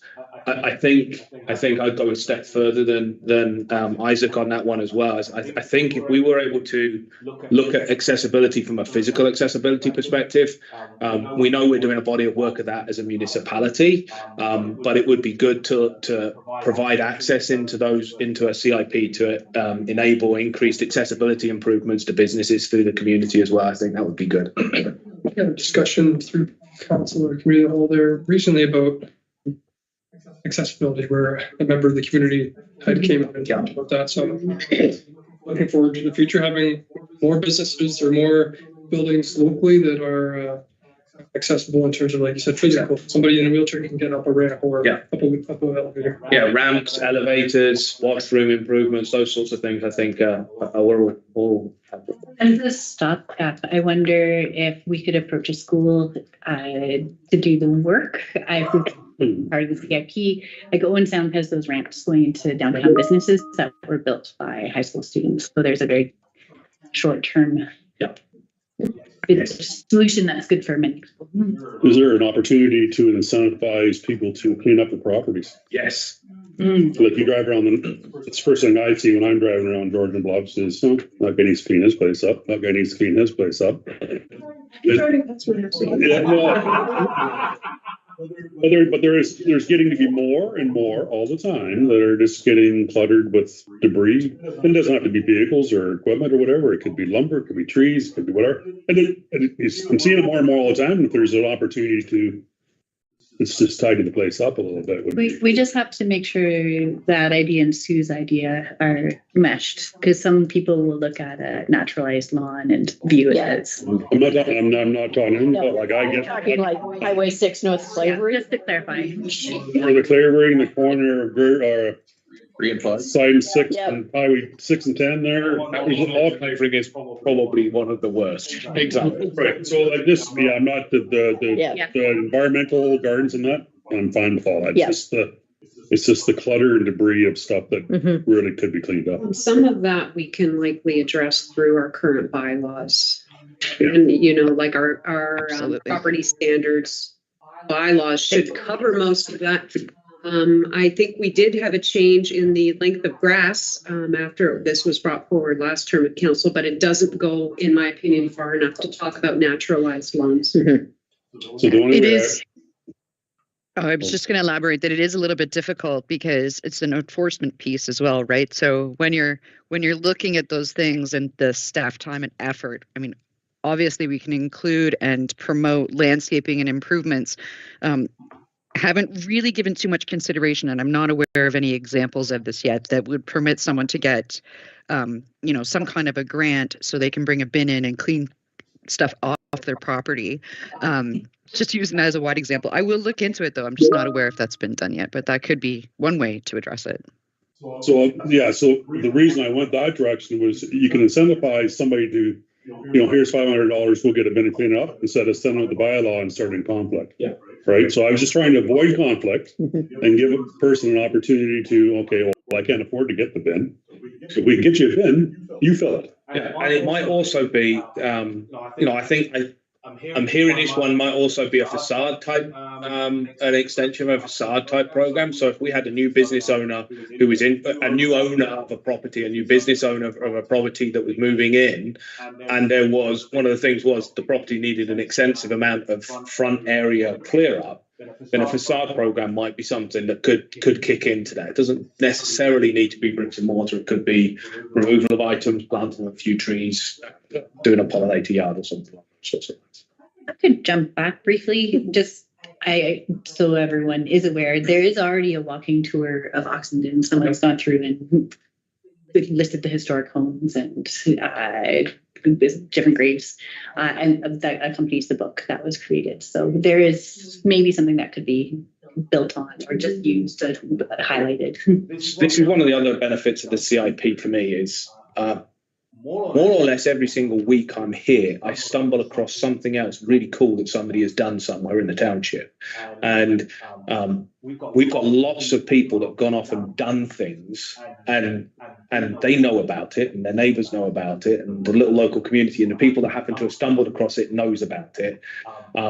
One of the benefits I see from a CIP is, as part of a broader economic development type approach, is we get awareness of that, which means that we can then build our signage to make sure that our signage is leading you to those sorts of places. So the CIP, one of the benefits of somebody taking incentive is they get an incentive, but the other benefit is we know what's going on. There's an opportunity for us to help use our abilities to leverage that and grow that and shine a light on it. I think Betty Secret's archives are still in her home. Yes, her son still has them. Yeah, about living in Oxenden, and she lived there for her entire life. So there's they're very they're good local stories. of a settler descendant life. Mhm. Yeah, I think part of this piece that continues to promote the CIP are the success stories. So in other examples, we've had municipalities that have asked for a before and after photo, and then those have been displayed on the website to further promote and show, look, just a little bit of this can help you go from this to this. And you'll probably find that the uptake as a result of seeing those changes will accelerate the CIP program throughout the years. I have a couple more I can throw out there. So I do like the on-farm diversified. I support us trying to. It's a hard one to pick what we could do, but I do. This strikes me as a program is one of the key programs we've got an ability to actually work with farmers. The stewardship programs I love. There's all kinds of opportunity for us to, again, there's a stacking potential there that exists for people that are interested in that, working with the Conservation Authority, other funders and ourselves to achieve great things across the township. One that came up briefly, similar to the perhaps a dark skies, one that came up briefly a little while ago in council discussions was, and we're going to have lots of conversations about stormwater over coming years, but if we could, if there was the incentives to help with stormwater management through low impact design programs, implementing bioswales rather than surface ditching, looking at the potential for, if we could. We can't get there because it's almost double the cost. But if through the CIP there were incentives that could apply to homeowners, for example, to put in a permeable surface rather than pouring an asphalt drive or a concrete driveway, I think those sorts of programs would be ones that would have some uptake potentially. I think that's a great idea. I did another one. Agreed. Go ahead, Marlene. No, I'm just saying that's a great point to promote, specifically stating within the CIP that you're looking for, permeable surfaces for your landscaping, stream, et cetera. Those kind of things would promote those people interested in being stewards in that regard. So I think that's an excellent idea. Sorry, Michael, you go ahead. I don't know if this is in a CIP yet, but my head's kind of wrapping around the idea of incentivizing, which is hard to say, celebrations by local community groups that celebrate the community. For I don't know, if our church groups said we want to hold this celebration, and it's here's the idea of the celebration is to not only celebrate us, but also how we fit in the community and celebrate the community as a whole. So I guess community-based celebrations. So I can see there's a couple of things that spring straight to the top of my mind that might work in here. So, waiving tent permits for community events and celebrations. Not waiving the tent permit because we can't do that, but waiving the costs associated with the tent permit. Waiving facility fees that might exist for. Actually, that one's difficult because it's a municipal, but maybe it's waiving special event fees. Do we have a charge for the permit? So waiving special event permit fees for organisations might be a grant, which is like a pump prime, a few $100 to help a community event get started. So that there's a little bit. There's an organisation that wants to build an event. They might be able to do so. Yeah, so the only thing to bear in mind when you're talking about waiving permit fees, et cetera, is that you're not really giving the grant as much as you're not taking in that revenue at that point. So that's the only clarification between the two, but it certainly occurs on a regular basis with stipulations that, waive the permit fees, et cetera. There's the other, as we were speaking to earlier, there's just many loops that can be added in to this. In the interest and respecting that you guys have a long day, I just wanted to just remind everyone, this isn't the end. So if we could establish a date that we can receive any further written thoughts or comments, that would be very helpful for us as we're drafting the CIP document. I want to make sure everyone feels that their thoughts are considered, and I don't want to rush this for anyone today and expect that this is the only thought process that we have. So I was wondering if that would be possible to say in 2 weeks. If you could send something by email, that would be helpful for us. There seem to be nods happening around the table. There is one more thing I wouldn't mind while we've got everybody together exploring a little bit, and it's something you touched on right at the beginning of the presentation, and that really is, and actually you just mentioned it now, Laurie Lee, as well, is there a preference around this table? So we do have a pot sitting on that was given to us by the county for implementing a CIP. So there is some cash to start this. Is there a preference as to whether this should be focusing more on taking a hit on the revenue side of things? So waiving fees, reducing fees, aiding access to stuff, adding tax incentives that would reduce, rather than us giving out cash, it just simply reduces the revenue. Is there a desire for us to look at, ones which, or is there a preference that perhaps rather than touching the revenue of the municipality, we focus more on incentive programs which might be more around grant aiding, or is there any strong feeling either which way, or does a program that maybe blends the two make some sense, or is it less important whether it's a revenue impact or an expense out? Is the most important thing what the outcome is? Is it more important the outcome or than less important how it happens, or is the how it happens really important? I think that's. Sorry. No, I was just going to say, I think that's a valid point, but I was also kind of led me to the next thought that I had. So this is another thing that I don't expect everyone to have an answer for at the moment. But typically you would set a CIP up in streams. So let's say, just for example, a landscape stream, a facade stream, accessibility stream, a permit stream, just for comparison purposes. Each individual property would be eligible, whether you're the renter with permission from the owner or you're the owner, you'd be eligible typically to apply for 2 of those streams every 12 months in a calendar year. So if you get 2 parts of the program in January 1, 2024, you can apply for 2 more again until January 1, 2025.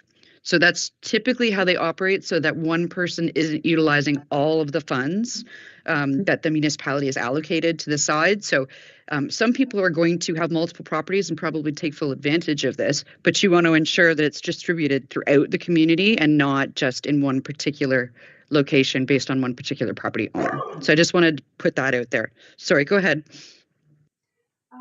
So just in response to Niall's comment, and then I have a question based on what you just said.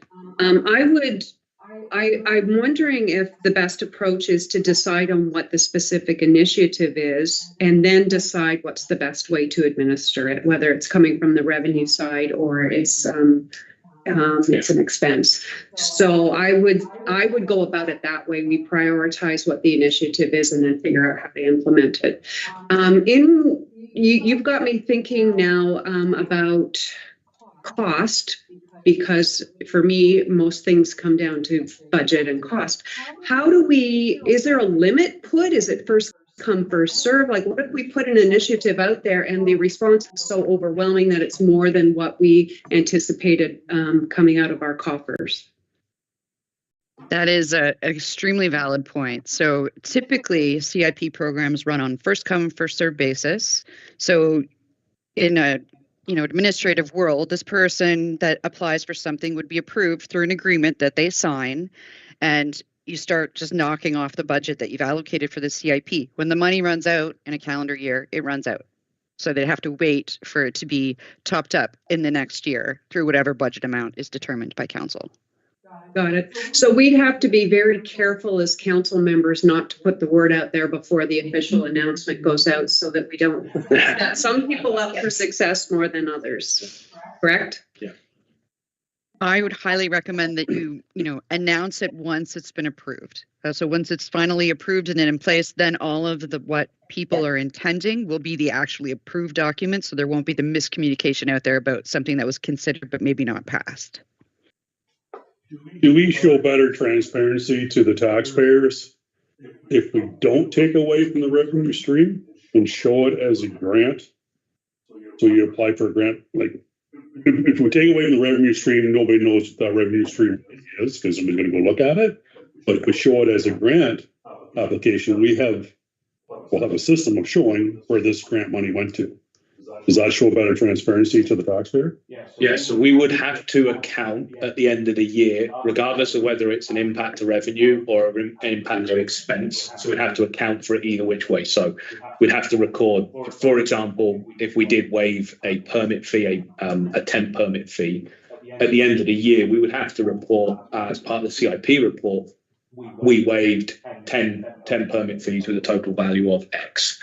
So the cost of doing the CIP would be reflected on at least an annualized basis to council and community, whether it was a revenue impact or an out the door expense.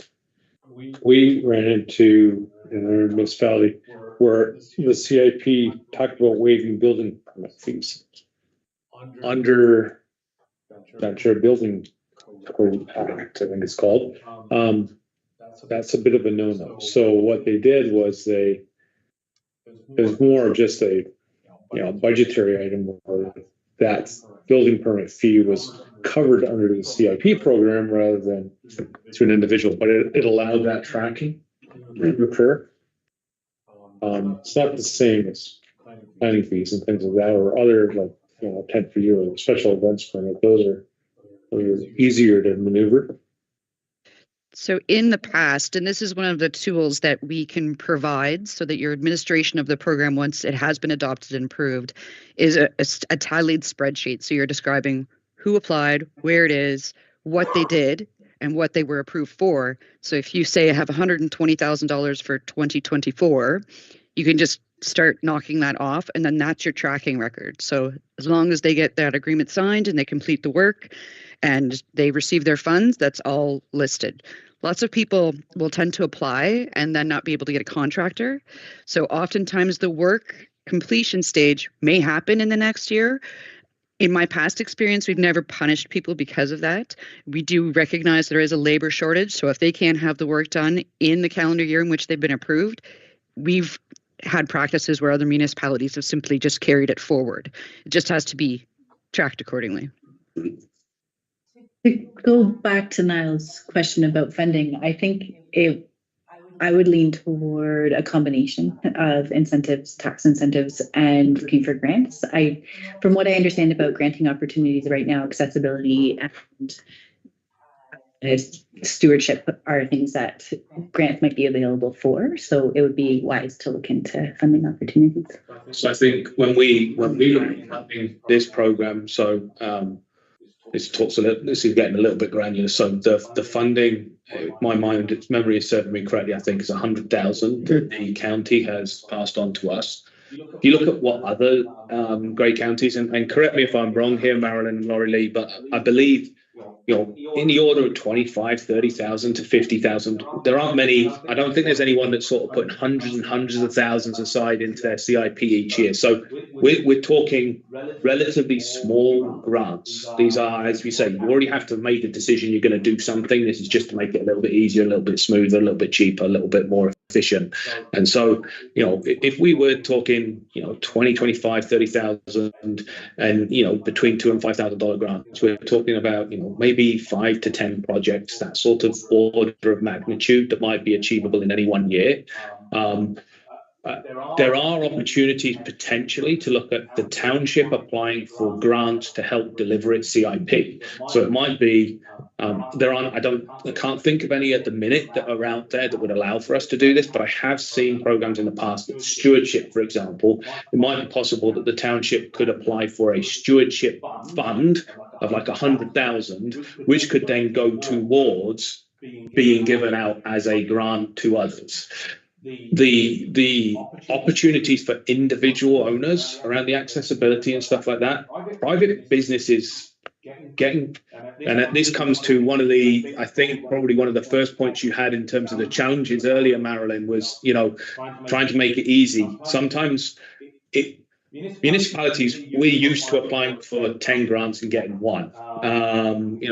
That's the world I've lived in my entire life. If you're a farmer and you don't want to spend half a day applying for 10 grants or applying for a grant, give up 5 days of your time if you're only going to get $5,000 at the back end of it, because that's time lost, that's money lost, it's income lost, and everything else like that. And so the grant pool for private businesses is a lot slimmer. So I think we'll keep our eyes open very much to see the ways in which we might be able to make that much easier.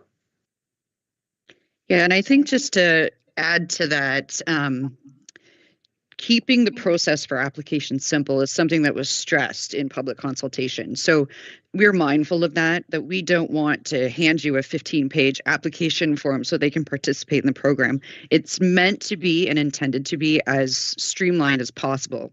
So another point of consideration is for council, once they've decided to adopt and the plan is approved, is to delegate authority to a specific staff member and maybe an alternate so that they can deal with it, that every time an application comes in, they don't have to bring it on a council agenda. So it's much faster. And that means that, you know, the delegated authority is given to staff. Someone comes in on a Monday, they may be approved as early as Tuesday and they can get to work. If they're waiting for council cycles to go through and have their document reviewed in front of council every time something comes in, it's much longer and inefficient.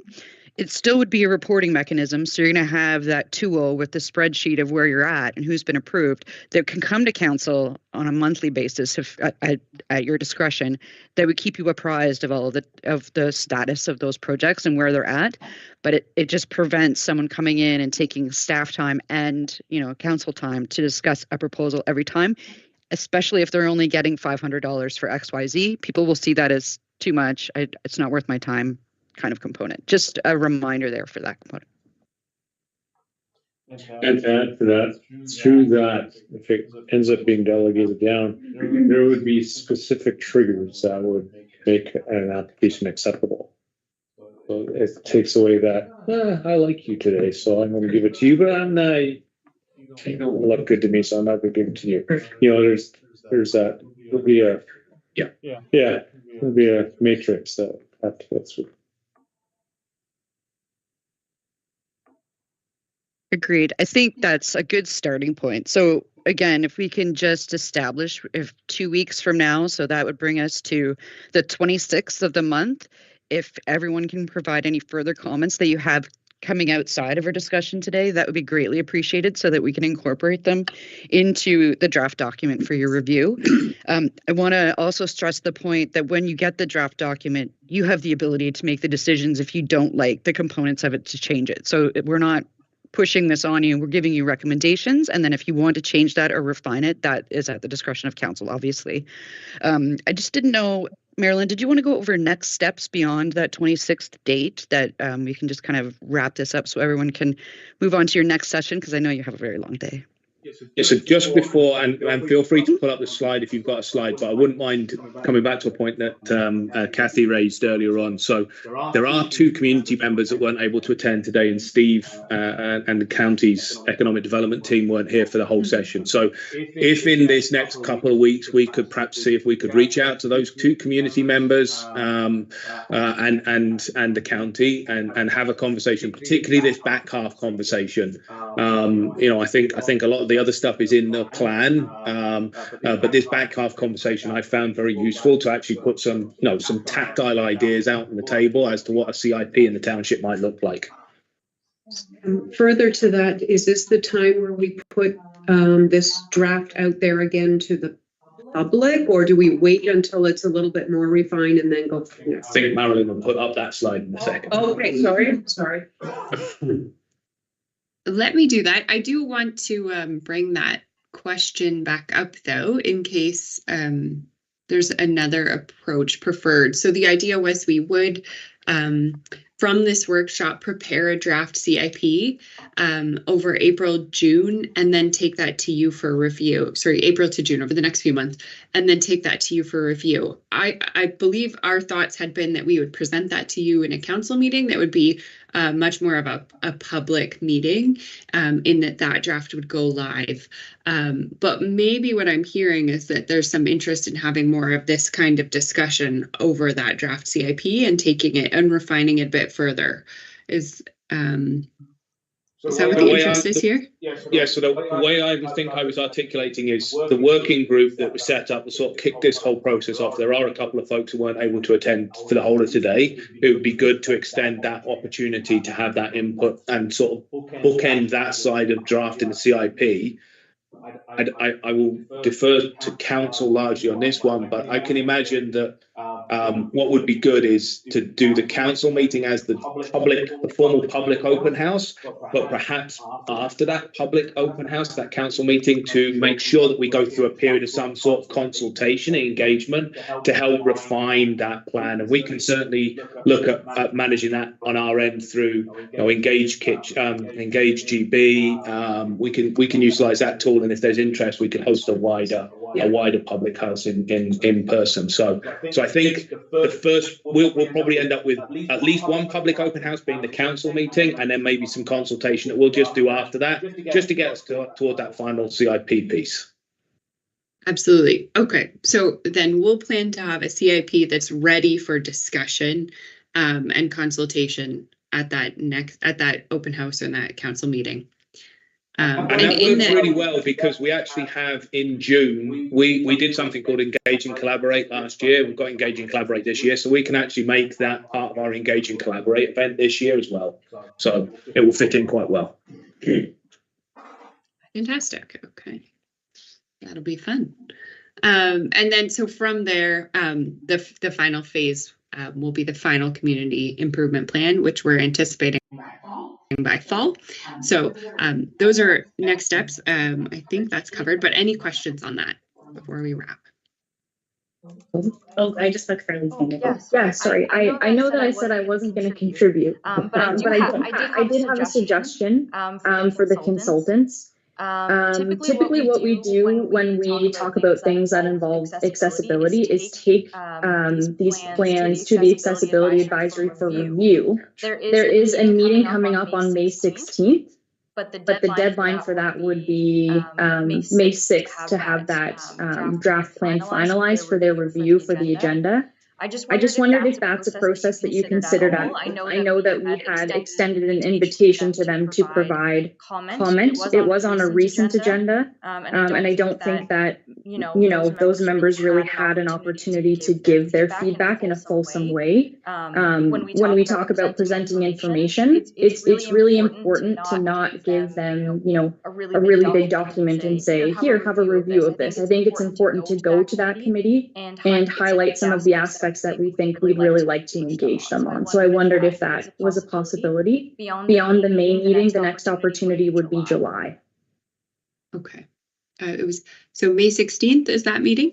Yes, it would be on May 16th. And May 6th for something to discuss. Okay, yes. I really appreciate that. We did reach out to them for focus groups as well, but never got a response. So I appreciate that reminder to be circling back with them and meeting them in the way that works best for them. So fantastic. Thanks for that idea.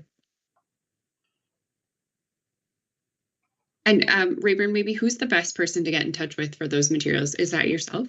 That would be myself, Carly. Okay, perfect. Oh, okay. Oh, sorry. I couldn't see who was speaking there. It's okay. They're off camera. Yeah. Great. Okay. So I'll be in touch to figure out details for that. Thank you. Much appreciated. I'm sure the committee will very much appreciate that as well. And if you could be available for just a brief presentation, I think that would be excellent. Yep, I think that makes sense. Great. Any final thoughts then? I know, Laura Lee, you have a coming up deadline to get off to, so we should probably wrap things up here. But so April 26th, I think, was the day for comments, 2 weeks from today. Yes. So this is your last chance to do them live.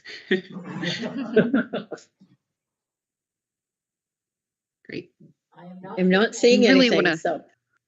Nice. We wanted to thank everyone for your time, and we're looking forward to seeing additional comments based on this very great discussion that occurred here. So this is going to help us a lot to get started. And as those comments trickle in, we'll keep them in mind and keep moving forward so that we can get to these dates on the 6th for May. But thank you so much for your time. Thank you. Thank you. Thanks all. Thank you, folks. Have a good day. Good luck with the rest of your day. Thank you.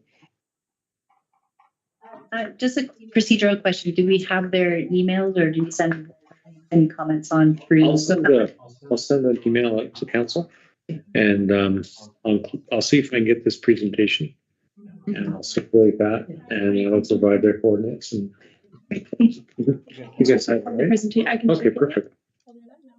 Yeah. So she didn't say enjoy the rest of your day. She said good luck with the rest of your day. I'll be fine. So we're going to have fun for the rest of the day. So lunch isn't here. I think it's due 11:30. I think. Noon? Okay, so it might be on for a noon lunch. Do we want to have a quick stretch of the legs? And by quick stretch of the legs, it would be enough to grab a quick coffee and washroom visit, and we can get started. Sweet. Okay. You need to pause the live stream for us to have a quick stretch of the legs. Yes, I'm just noting that we're in recess. Okay.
Good.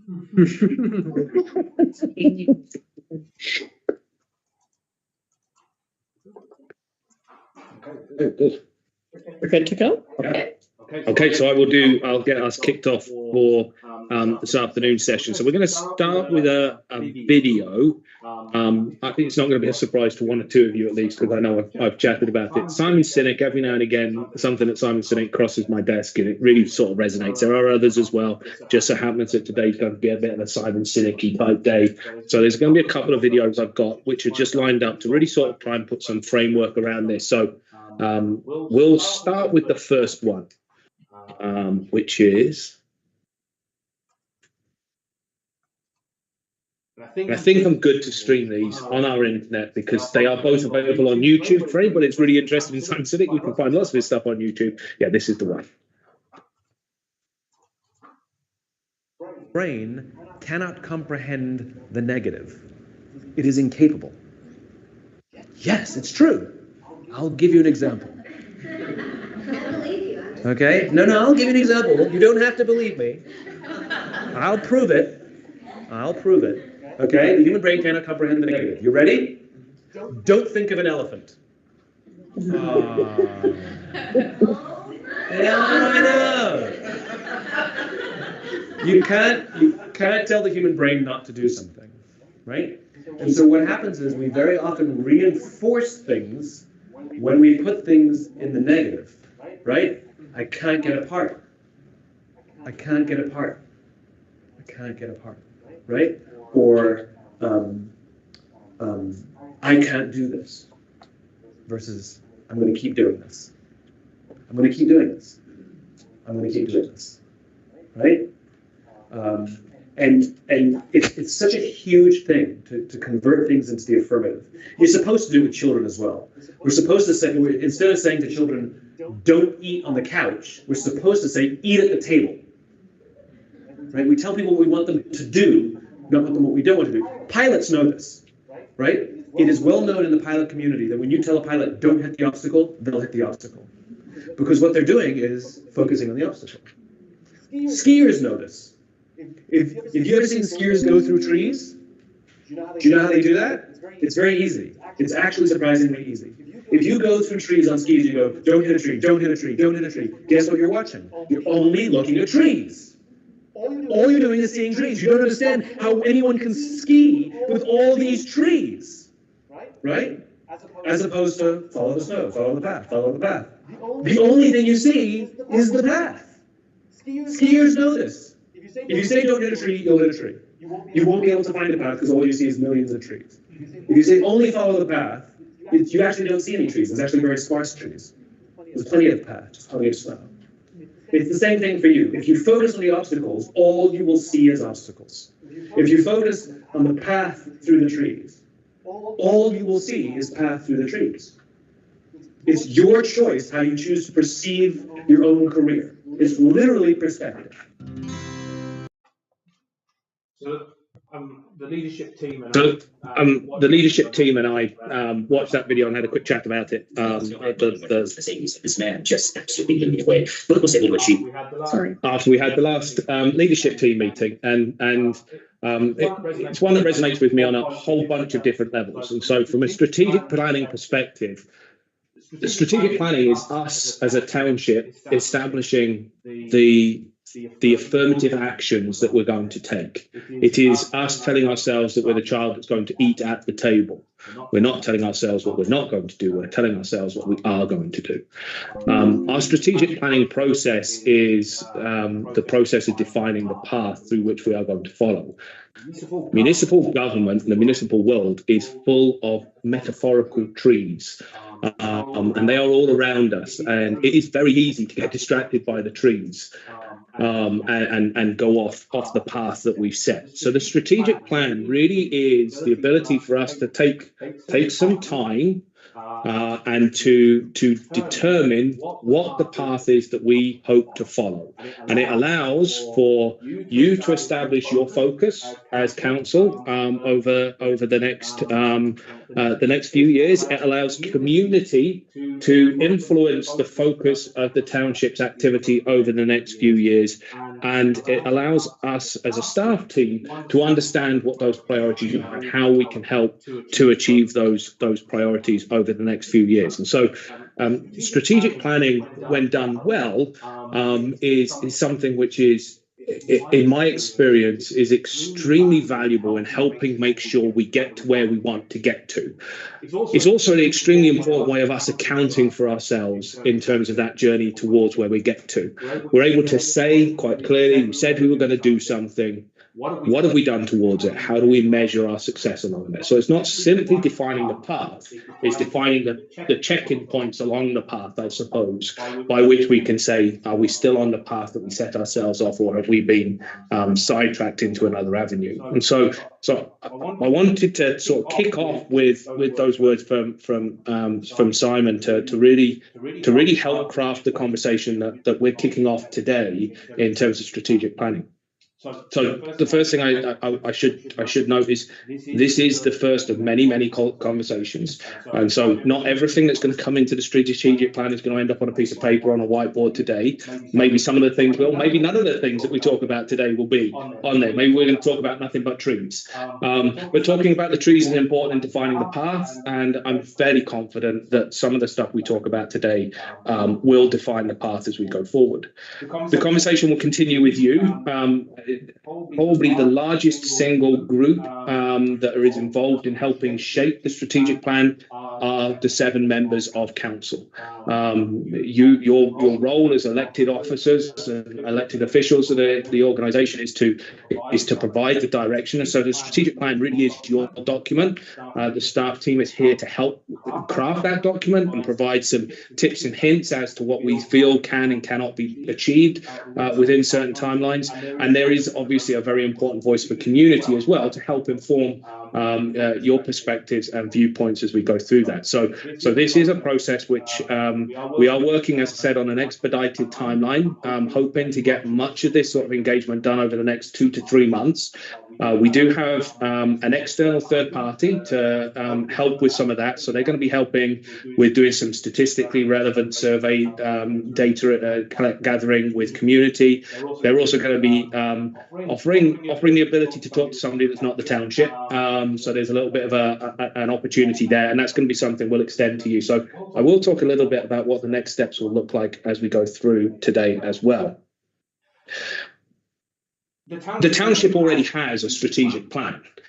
Every single year we write a strategic plan for the following year, and it's called our budget. And so really the strategic plan that we're setting here is the nest within which you are going to place successive budgets. And I've used this quote many times with my teams without ever having found out where it came from. And I realized in looking for the quote, I misquoted many times the quote, and I was somewhat surprised at who the quote is associated to. And I am going to do more digging, because I think it might actually date back longer than this. But Joe Biden, when he was vice president in 2000, said, "Show me your budget and I will tell you what you value." And so in essence, for me, if it's not in the budget, it's not happening. So everything that we do as a municipality is nestled in our budget some way. And just by looking at our budget, you can tell the story of what the township as the municipality's priorities are going forward in terms of what are the priority areas that we're investing taxpayer monies into delivering as we go forward.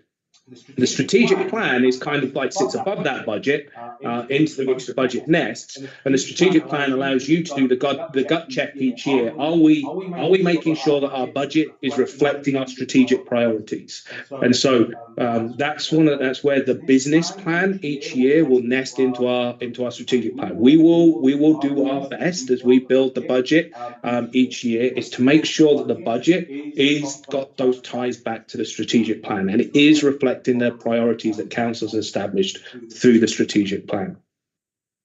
The strategic plan doesn't need to articulate everything that we do as a municipality. In fact, it would be an extraordinarily dull piece of paper if it did. So our strategic plan doesn't need to say, for example, doesn't need to say that we're going to cut grass. We know we're going to cut grass. It's something that the municipality is going to do. It doesn't need to say that we're going to do planning or that we're going to do building, because we know that we're going to do those things. What the strategic plan does is it helps articulate the areas of perhaps core business that we do, that we want to add a particular lens or focus to. It also allows us the opportunity to look at the things that we might not be doing, that we want to add to what we're doing, or the things that we would like to stop doing. If there are some things that as a municipality we're currently doing that we should stop doing, or if there are some things that we're doing as a municipality we should be doing in a different way, or looking to break down and have a look at. So there's lots of opportunity through the strategic plan to look at those things. The conversation we're kicking off today isn't necessarily talking about the stuff we're doing next year, although we'll capture that, but we're going to be talking about what we're going to be looking at achieving over the next 5 years. So some of the stuff may already have started, but there's still bodies of work to do that will come up over coming years. And there may be some things, and I'm hopeful that there will be some things that we come up with as we go through these conversations, which are things which are not yet happening, but that you're very keen to see happen, or things that are happening that you're keen to see us stop doing, or things that you're keen to see us grow into.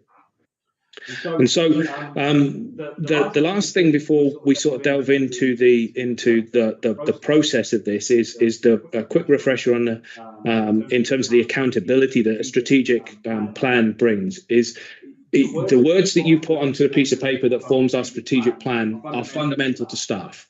So on a busy, hectic day where we have 17 different explosions happening across our desk, the strategic plan is the rock that we can go back to and say, out of these 17 things that have just exploded on our desk, which one do we need to prioritize? Which one is the community priority?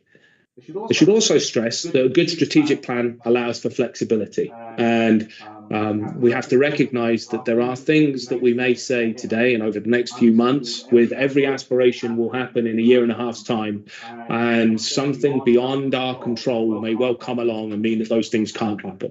And so we have to have the ability to build in some flexibility to our strategic planning process so that we can take a project off if a project needs to come on, or we can deprioritize a project if another priority sort of comes up. So we will build some flexibility into the plan.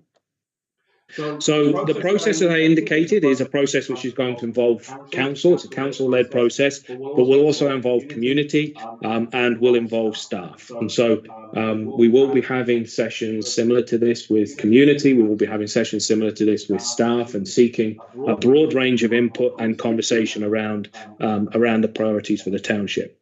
And for all of us in the room, they're going to be in various different ways. So we are going to do them in person, we're going to do them in community, we're going to do them online. There's going to be some focus groups, there'll be some mail outs, there's going to be phone surveys as part of this. So in terms of engagement efforts, because this is really that direction setting document, there is going to be quite a high focus on how we engage. We're also looking at doing some slightly different things. So as we discussed briefly, council, there's some interest in some of the schools that helping be part of this strategic planning process, helping to shape the future of the township, and we'll also be looking to reach out to community organisations and partners in the township to help inform this. So that's really my first question in terms of going forward. There's obviously a list of community groups, community agencies, community bodies that is, I think I can see that we're going to be reaching out to. So the Island View ratepayers, for example, the WI, the Lions Club, the Pioneers. I can see that there are a number of groups that we'll be reaching out to. GBCAT probably going to have some input into this. Are there, before we delve off any further, are there groups that you feel that we specifically should be reaching out to as we go through this strategic planning process in the community? We thought about the sports groups. Sports groups. Minor hockey, roller derby, figure skating.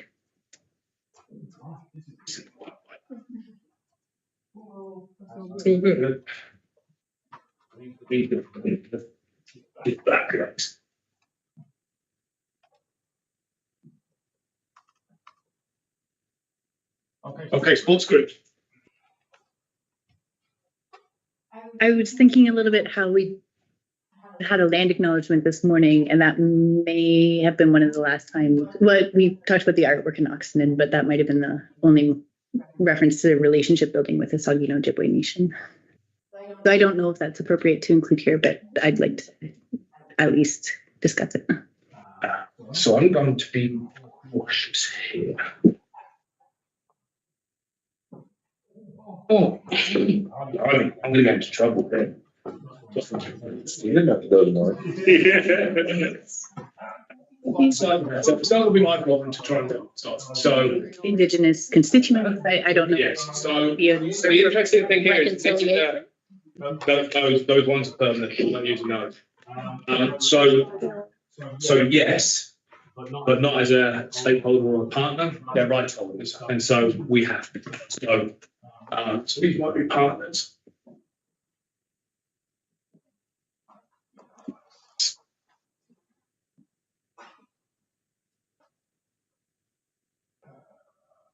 Sorry.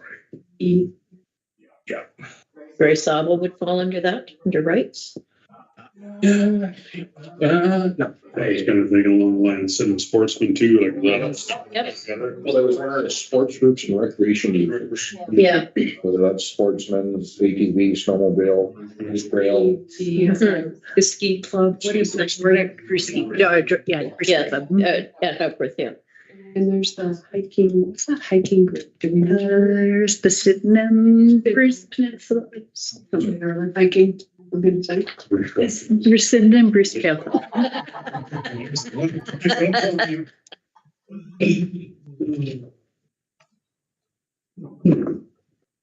Okay. Is there any group that represents a voice for our agricultural community? So there's 3 agricultural federations, I believe. So it's the Christian Federation of Agriculture, there's OFA, and there's another one. Grey Bruce Farmers? Yeah. I guess my focus is more locally. Right? I also know that Grey County's been doing some work with that as well, so we can reach out to that. Sure, you've probably looked in 4-H clubs and stuff. Oh, yeah, that's right. Yeah, that's a good idea. In terms of the business community, is our only avenue the chamber, or are there other organizations specific to George Bluffs?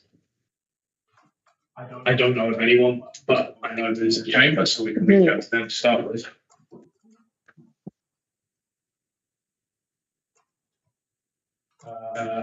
Ali said the accessibility advisory. Well, we have GBCAT. Lions Club? The other service clubs. Yeah, it's Lions Rotary. Yeah. Cheer and all the rest. Right? WI.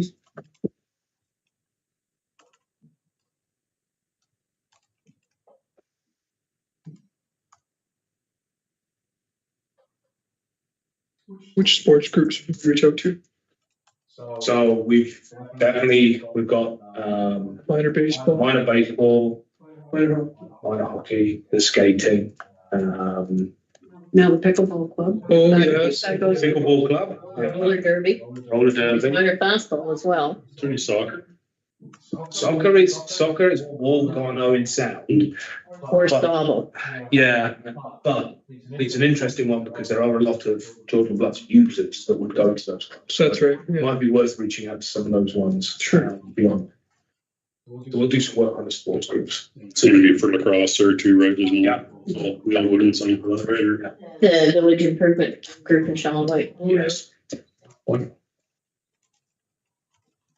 of the things now that I don't think has ever been done with a strategic plan is communication with neighboring municipalities and collaboration. Yeah. I don't think that's ever been included in my knowledge, anything that I've seen. Yeah. But probably an important part.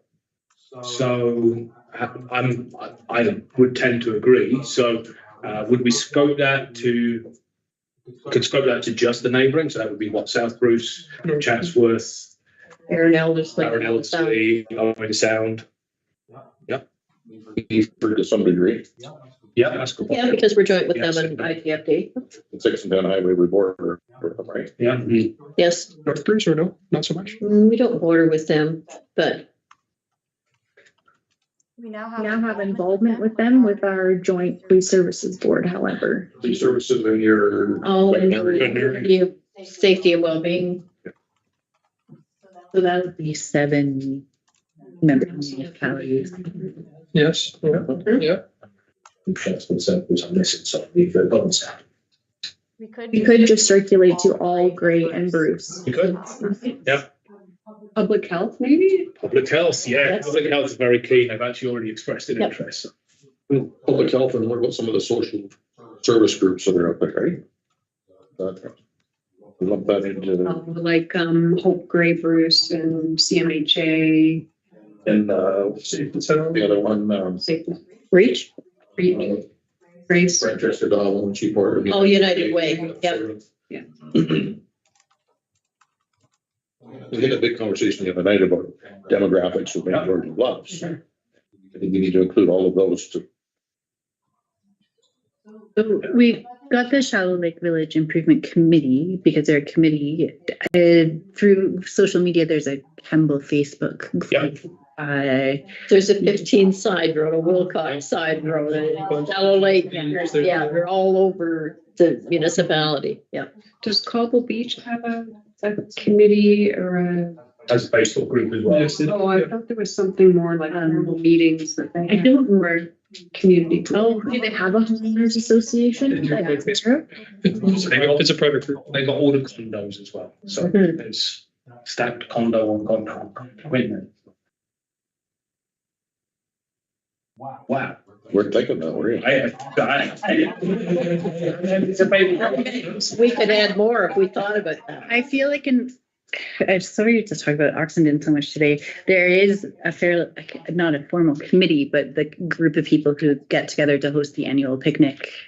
We Yes. have an email group. Yeah. I don't think we're so active on social media. School board? Well, that's what that says. Schools. Yeah, sorry. I knew at some point. I can hear someone frantically typing as well. So this is probably more for me just standing up. Yeah, now I know it says that. Underneath the agricultural reps there now, maybe the Plowman's Association as well. You know, Craig Cameron is a big proponent of that. Thing to consider. We're partnered with the Maple Fest and weekend, right? PASA, the Peninsula Adventure Sports Association, the multi-sport race. Oh, yes. Georgian Bluffs. Which is Lee Gray. Yeah, big driver there. There you go. The Peninsula Adventure Sports, PASA, P-A-S-A, Peninsula Adventure Sports Association. It's the not-for-profit that organizes and other things. Did we loop the physician recruitment committee on this too? Something to consider? I'll put that in public health. Yeah, that sounds good.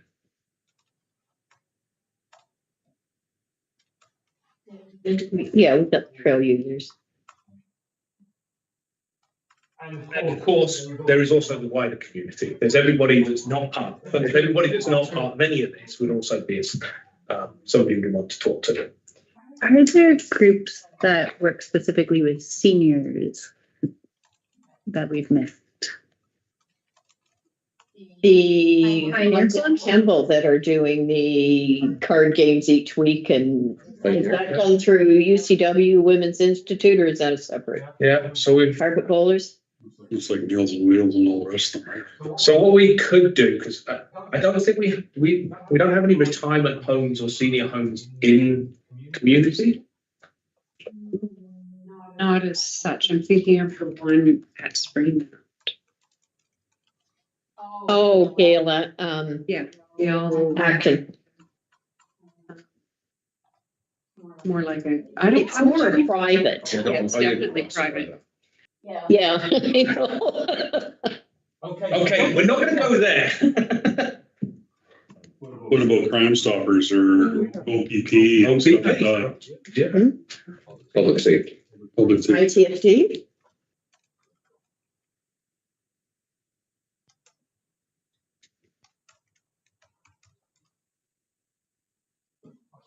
put paramedics in there as well.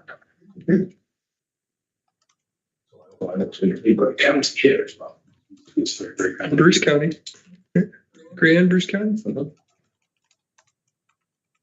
This is pretty far reaching for our strategic plan. I'm loving the high level thoughts. This is at a good stage because we recognise this is important.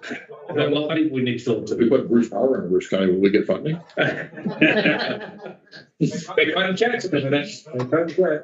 I wanted to include Bruce County paramedics on that as well because they do respond to a lot of calls south of Wyerton or into the east side of Wyerton.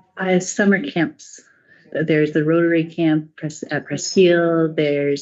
Is there still a Boy Scout camp in Big Bay? Yes, there is.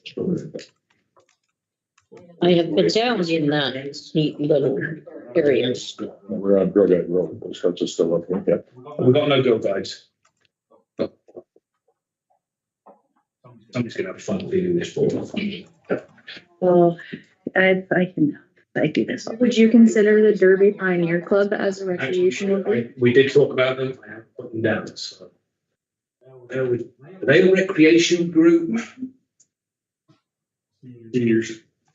Yeah, they definitely. Oh, great. There. Daycares? Do we have daycares? Yeah. Yes. Spotted Beach, right? Mhm. Bruce Trail Association? Got them. Okay. Over the retirement homes. Facilities. Kathy said, we really don't have, But there's one when you're going down Nichols Gully, but it's a home, but it's for handicapped and disabled. really great. And I can't think of what it's called now. Yeah. Well, there's a good list to get started with. Everybody done this way. Okay, so that's a longer list than I'd expected. A good list. Okay. We think lunch is here. Do the next exercise. Yeah, because a hot lunch, if it's hot, we'd like it to be hot, like cabbage rolls that were lukewarm yesterday. Oh no. Yeah, I'm worried about any. So yes, we can do the next exercise. The afternoon part of Yeah, but you're Maybe that's why I've got an upset stomach today. Cabbage. Lots of cabbage. or carrot. So we are going to jump around a little bit from high to tight. And we're going to start with the tight. So this is something I've called quick fire round. So without thinking too hard. So this is not brain taxing or anything else like that. Without thinking too hard, just from your experience as members of council or as members of community. And there's no need to put these in order. I have 4 groups. So things that we do well, and I'm talking actual things that we do, not highfalutin, but the actual things that we do. So roads maintenance, grass cutting, recreation programming, admin, those sorts of things. So what are the things that you think that we as a township do really well right now, or that we are doing now? Whether we do them well or not is subject to a later conversation. But things that we are doing now, or that you think we are doing well right now, that we need to make sure that we keep doing. What are the things that we do now that we should do more of, or really focus on getting better at?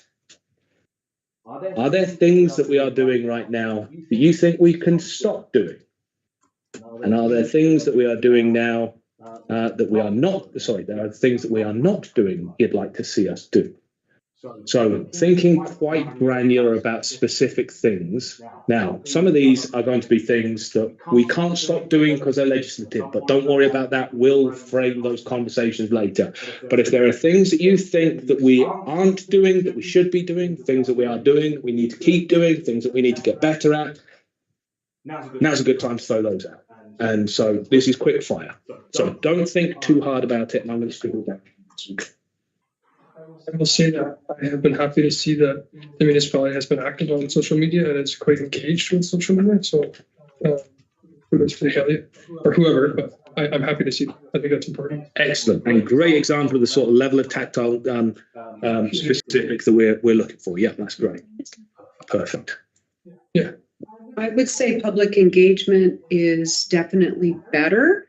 The other side of that is I would like us to be more purposeful in how we select type of public engagement we do so that we're tailoring that strategy to get the right results.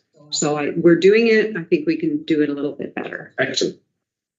I think we're starting to do a good job of collaboration as a group with staff and council. I think my previous 4 years wasn't anywhere near where we're at today. So I think we're going in the right direction. I think it's obviously something we got to work at all the time, but I think we are going in definitely a more positive direction. Excellent. Answering the phone at the township, that's the one that I get where people say, I phone the township and I can't get through. I think that's one we could improve. Okay. One thing I think is really good though is Shallow Lake Community Center and the almost vibrant excitement of those guys and how much they enjoy working there, and that carries on to others. Excellent. I feel a bit repetitive, but I appreciated the respectful nature of our council and staff meetings over which has been the vast majority of my time in council. And I was also thinking about communication, and I like a lot of the things that are happening with communication and keeping those good things in place, and also proactively letting people know about changes or educating them about, say, like what cold recycle makes when we were using that. So like just getting the information out there before people are asking questions, so it's easy to draw their attention to the right place. Okay, perfect. Building off two of the other good examples that are here is the customer service engagement sort of thing, is being able to answer the phone, get a live person there, the accessibility at the office when somebody walks in, there's somebody to answer, help them, that sort of thing. And I don't think we utilize our digital display boards to their potential. I know when they were put up, that was kind of an economic development opportunity. Is that selling space? Is that promoting business? Is that engaging? A lot more of that, I think we can do better at. Okay. Social media is a part of it, but engaging that business community, offering that support, that's the word I want to use. Excellent. Food cycler program, I think that's a great one to keep going. Good thing. Great. Environmental initiatives. The environmental focus. Yeah. Planting trees in the township. Planting trees in the township. Plant some trees. I say biodigester, and I think You can absolutely say biodigester. Not everything that gets thrown out here is going to be comfortable or easy conversations, but biodigester is a great.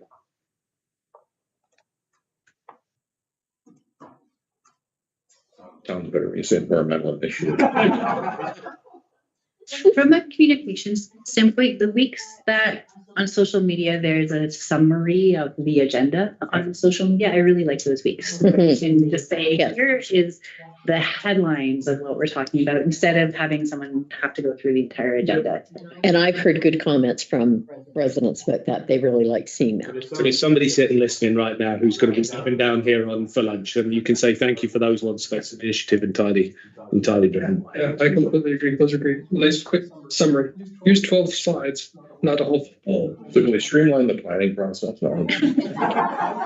Hey. I think the building of the team has came a long way in the last 4 years also, or 5 years I've been around. Obviously, there's been a ton of hurdles to cross and jump over and stuff, but it's been a work in progress, and it's nice to see that there's a positive feel now.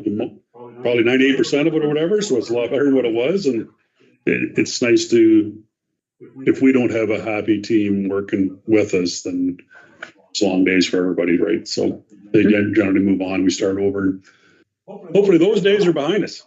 I think we're beginning to do a good job of acknowledging and supporting diverse populations within Georgian Bluffs as well, of flying the pride flag and standing up to the email that we received in response, and acknowledging days, notable days during the year and different religious holidays or events.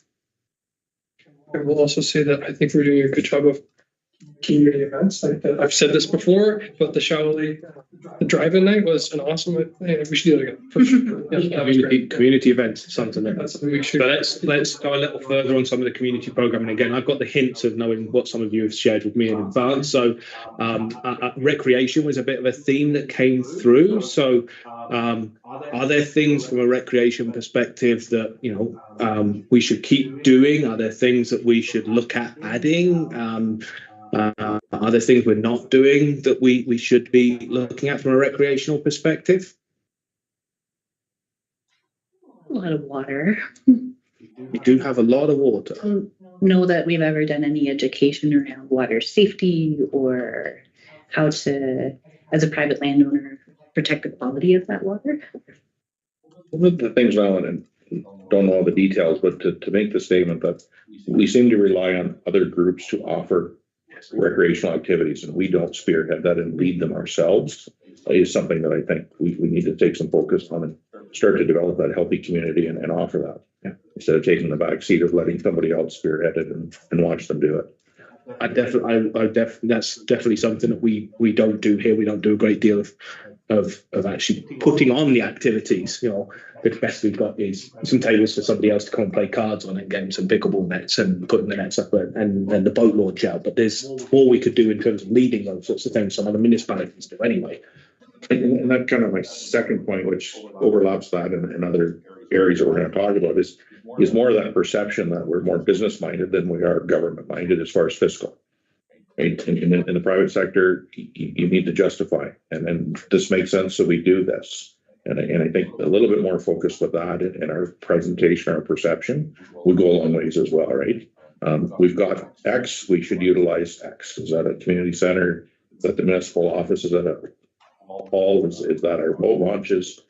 How do we do that we look like we're a little bit more conscious of the dollars? So focus on finance. I think one thing, when I've thought of this before, and I think I've talked to the mayor about this before too, but we don't promote enough within our own township the people that have businesses in our own township. And I thought, we have the Shallow Lake Arena there that sits basically floor dry, empty all summer long there. Why we can't promote one weekend of the summer and have the local businesses bring their wares, bring their goods, and have it to sell, just to promote their own business. There's all kinds of elk meat out there. There's bison. There's everything else. We got all kinds of honey. There's so many things that we could bring in and just offer for them to bring it in. I'm not saying we charge them to rent the space, but it's an opportunity for us to showcase our businesses in our township to the rest of whoever's going through, right? Utilize the facilities, right? Yeah, exactly. Let's make it useful for the community. And so I think you've just hit 10. I mean, there's the group, and the group name for those activities is economic development. And I think sometimes when we throw around words like economic development, they feel really high level. But I think a lot of that stuff, it's tourism supporting, it's business supporting, and it doesn't need huge dollars and cents and everything else like that. It's just facilitating those sorts of things. Right, we already have the property, right? So it's just a matter of getting it. I don't forget where Lauren and I were somewhere, and the one we went to there, and it was kind of a community based. It was amazing the stuff that was there, and just for us, we're promoting what's in our township and trying to limit it to our township, so we don't need someone from Saugeen Shores coming over to want to set up their shop for start out with Georgian Bluffs and we're building a maiden overseas flea markets. Looking for Georgian Bluffs market. And in doing so, I think it's important not just to do that at Shallow Lake, but also at our other two facilities. Like I literally have people calling me saying, we're not going to drive all the way to Kemmel to play pickleball, but we'll go to Kilsyth. They think that's too far. So we have made strides at usability at our two other facilities. Let's build on that and continue to make opportunities available there as well. So I think this is going to be a really big one. So that definitely has some really tactile pieces. I think our facilities is going to become a major piece as we go forward. Just again, I've had the benefit of seeing some of the things that have come to me already. So I think facilities is going to be a bit of a focus. I think we're more innovative now than we have been in the past. I feel like we did business as a municipality based on how it's always been done, but I see that as being a little different. Now we look for different ways of doing things, and I think that's really valuable. We were reactive. We're now becoming proactive. One of the things that I've always So let's unpack, because I think you've hit something that we're going to hear quite a lot of. So I love what you've just said. I think it over there. Yeah, I think the reality a lot of the time is we are still quite reactive. I mean, if you look at our and I'm going to pick this. If you look at our roads maintenance program right now, our roads maintenance program is basically quite reactive. We're reacting to a road coming to the end of its life. We're reacting to a complaint about a pothole. We're reacting to a drainage ditch issue. We're reacting to overgrown vegetation. Now, definitely, I think the team that we have now is very keen to move to being more proactive. Like, if we're out, we do the gravel maintenance program, right? Hopefully we'll get fewer complaints about gravel. We need to do less reactions. We're out, we're doing a vegetation program, we're doing it right. We'll have fewer of those things coming forward. So I think there is definitely a desire to get to that proactive nature. I think that's a good one for us to focus on. I think from a customer service perspective, that fits in, because if we're being proactive, hopefully there's less people phoning in and having to come in and talk to us. So I think that movement from a reactive to a proactive, I think, is really an interesting point. I think that's very important. I think we do need to continue to be more proactive without losing the flexibility that sometimes allows us to support pickleball or something that we didn't know was going to come our way. So flexibility. So one of the things that I've thought for a long time, we have playgrounds focused around youth. I'd like to see us add, and the thing I've seen is outside workout equipment that can be out there year round for adults, because that helps the people who maybe can't afford a gym membership, but they can take their kid up to play for free at the local playground. They've got a spot to work out. So then you're promoting the health and wellness of everybody in the municipality. And that could go at the playground at Kilsyth, at Sarawak Family Park. You could build it into what we do out at Kemble eventually and into Shallow Lake. So we spread it out, or look at Cedar Hill and the other parks and stick some pieces in. And I don't disagree with that. I would want there to be some careful thought put into that, because I've been at parks where that equipment's available, like the park in Wyerton, and there is nobody using it. And when I tried to use it, my husband and I tried to use it, and we found it to be very difficult to use. So I agree with the concept. We want to look at opportunities for everybody beyond youth, but we just have to be careful that putting in something that people will actually use. Yeah, one thing I wonder if people would use, and this is not research at all, this is just a thought off the top of my head, is the ski club sometimes struggles with people wanting to walk on the ski trail because they're groomed, and people find it hard to find places to walk in the woods that are comfortable for them with different accessibility. So there's a lot we can do in terms of that, for sure. There's lots of good ideas that have been bubbling around my head on that one as well. So, just to caveat that, it's great hearing those things, because what I'm hearing is things around, community well-being, health, environment, customer service. So, I think having those sorts of things put out there as some of the tactile things will allow us to help start grouping them into the areas and themes and so on and so forth. And a lot of that is what this is grouping and chunking into themes, and then we'll reflect that back and see how it goes. I understand from our clerk that lunch is here, and that's the end of the quickfire round. So now's a good time to break for. Can I toss one more thing out there? So it's just the one spot and we don't own it, but it's that south end of Clavering Ballpark. We have the use of that property. What could be done there that highlights the whole township, that fits within the parameters of recreation use? And isn't it the same true for the piece just north of Kemble, the sports field? Is that the same type of situation? Yes. Yeah. Well, it's ours as long as we use it for that. But if we ever change, it goes back to the McGregor family. Yes. Awesome. I just thought of the forest school, the farm school. Yeah, two of them. Yes. Mm-hmm. Okay. We good to break for lunch? Yes. Yep. How long do we want? Long enough to eat. Half an hour? That's Yeah. yeah. Perfect. Be back at 12:50 then, 10 to 1.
Okay, so we're charged, re-energized, and ready to rock and roll. So next little session is thinking about what makes a, sorry, I'm getting up. It's got to the point today where I've had large amounts of caffeine, and it starts to be around stuff. Quick session before we delve into building the next strategic plan, really looking back at the last one, thinking about the last plan that we've just come out from, and recognizing that we did have a little bit of a conversation around Council Horseshoe about this the other week. It was a plan that came together and has reflected quite a challenging time in the township. It's reflected quite a challenging time in the community as a whole. It covered the COVID-19 period. So as we build a new strategic plan, are there things in the format of the old plan that you'd like to see continue in? Are there themes from the old plan that you think are really important for us to still keep our eyes on as we go into the new plan? And in terms of what you want this strategic plan to look like, what do you think this plan should look like? What's going to make this a good plan? Not necessarily what's in it, but the format of the plan, the way in which we can look at how we're achieving a plan. So what are the things that make a good strategic plan? Again, feel free to look back and talk about the things that maybe in the old plan were good that you'd like to see continue, or the old plan that weren't so good that you'd like to see us change and evolve and grow from. But what makes a good strategic plan? When we get through this process and we have something, either some electronic document or a physical document in front of you, how will you know before you start implementing it and hard work? How will you feel satisfied that the plan feels like a good plan? The plan has to be measurable. Smart. If you can't measurable plan, it's not worth it. Yeah. I think I heard you said. Yeah, smart. That's MAIT. Not just the word smart. I mean, like the abbreviation. We have to follow through with your plan to be able to measure it.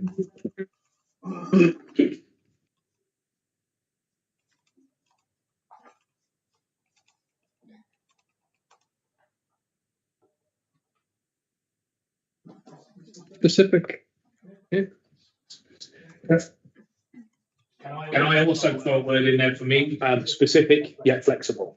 That's a great word to add on. Yeah. And from my understanding of this morning, flexibility is a big portion of that. Yeah. Civic, flexible, and realistic. Yep. Realistic. Easy to understand. You paid by the word, right? Keep going.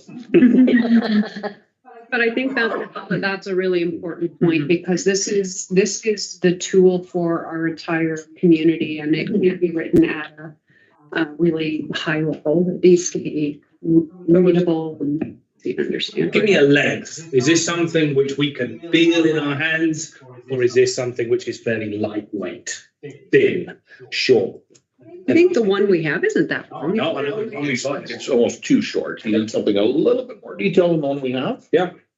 Well, the new county one has 4 or 5 pieces that are the core items, but then there's 72 items that are to be worked on.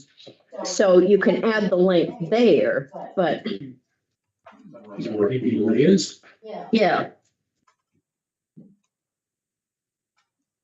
Yeah, I like flexibility. That's smart. Good idea.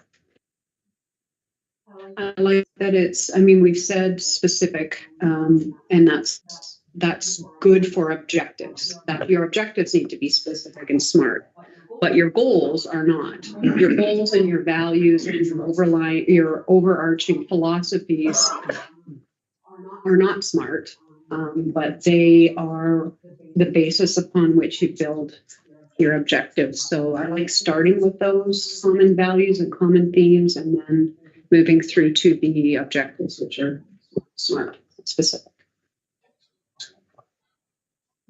We're on the same page so far, which is great. I like the realistic, because nothing pie in the sky, but what can we realistically achieve over the next 4 to 5 year time? Again, really important, because we know in 2 years, the timing of this is not great. We didn't have any other option. Yep. As fast as we can get to it. But we know in 2 years, we could have a whole different makeup of council that says we're not interested in employment and farming and whatever. We want to focus on this. So whatever it is, we want to see some outcomes within the tenure of that. Is there a time between to have a good strategic plan and having the funds available to orchestrate that plan? There's no point in having a plan in place and say, "Oh, I don't want to." Yep. So how do we tie it to our budget in the written document? That helps keep us accountable too. Budget oriented. Well, it keeps us from going off that way if we've set this is the direction. So I want to jump back to easy to understand. I like the idea of layers and a summary. And I also think sometimes we throw around vocabulary that we all know. Net zero came up as something in the Grey County Climate Action Plan that my students did not understand in this later. Well, that's a really good one because actually nobody understands that. Because it's one of those things which is, and I think that's a really good point around language, is net zero as an example, is net zero is always caveated. It's net zero against 2018 levels, which isn't actually net zero, it just means getting down to a poor state rather than getting down to net zero. So I think the language needs to be super clear, and as you say, not jargonistic in any way, but something which can be interpreted, and that might be into the sort of layered concept. I believe it had on that at the media relation day we had. The presenter said that verbiage is understood generally speaking by the public by the climate. Yeah. So yeah, understanding that not everybody reads it the same. Absolutely right. How do you feel about the presence of a physical document?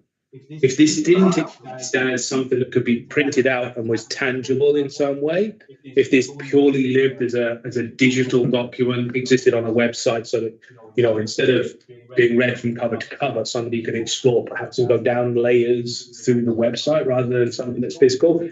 I have to admit, I still like physical documents myself. I still like something that can have physical presence, but I know we're changing. Does this still need to be written in a way that could be printed out and given to someone? Yeah. So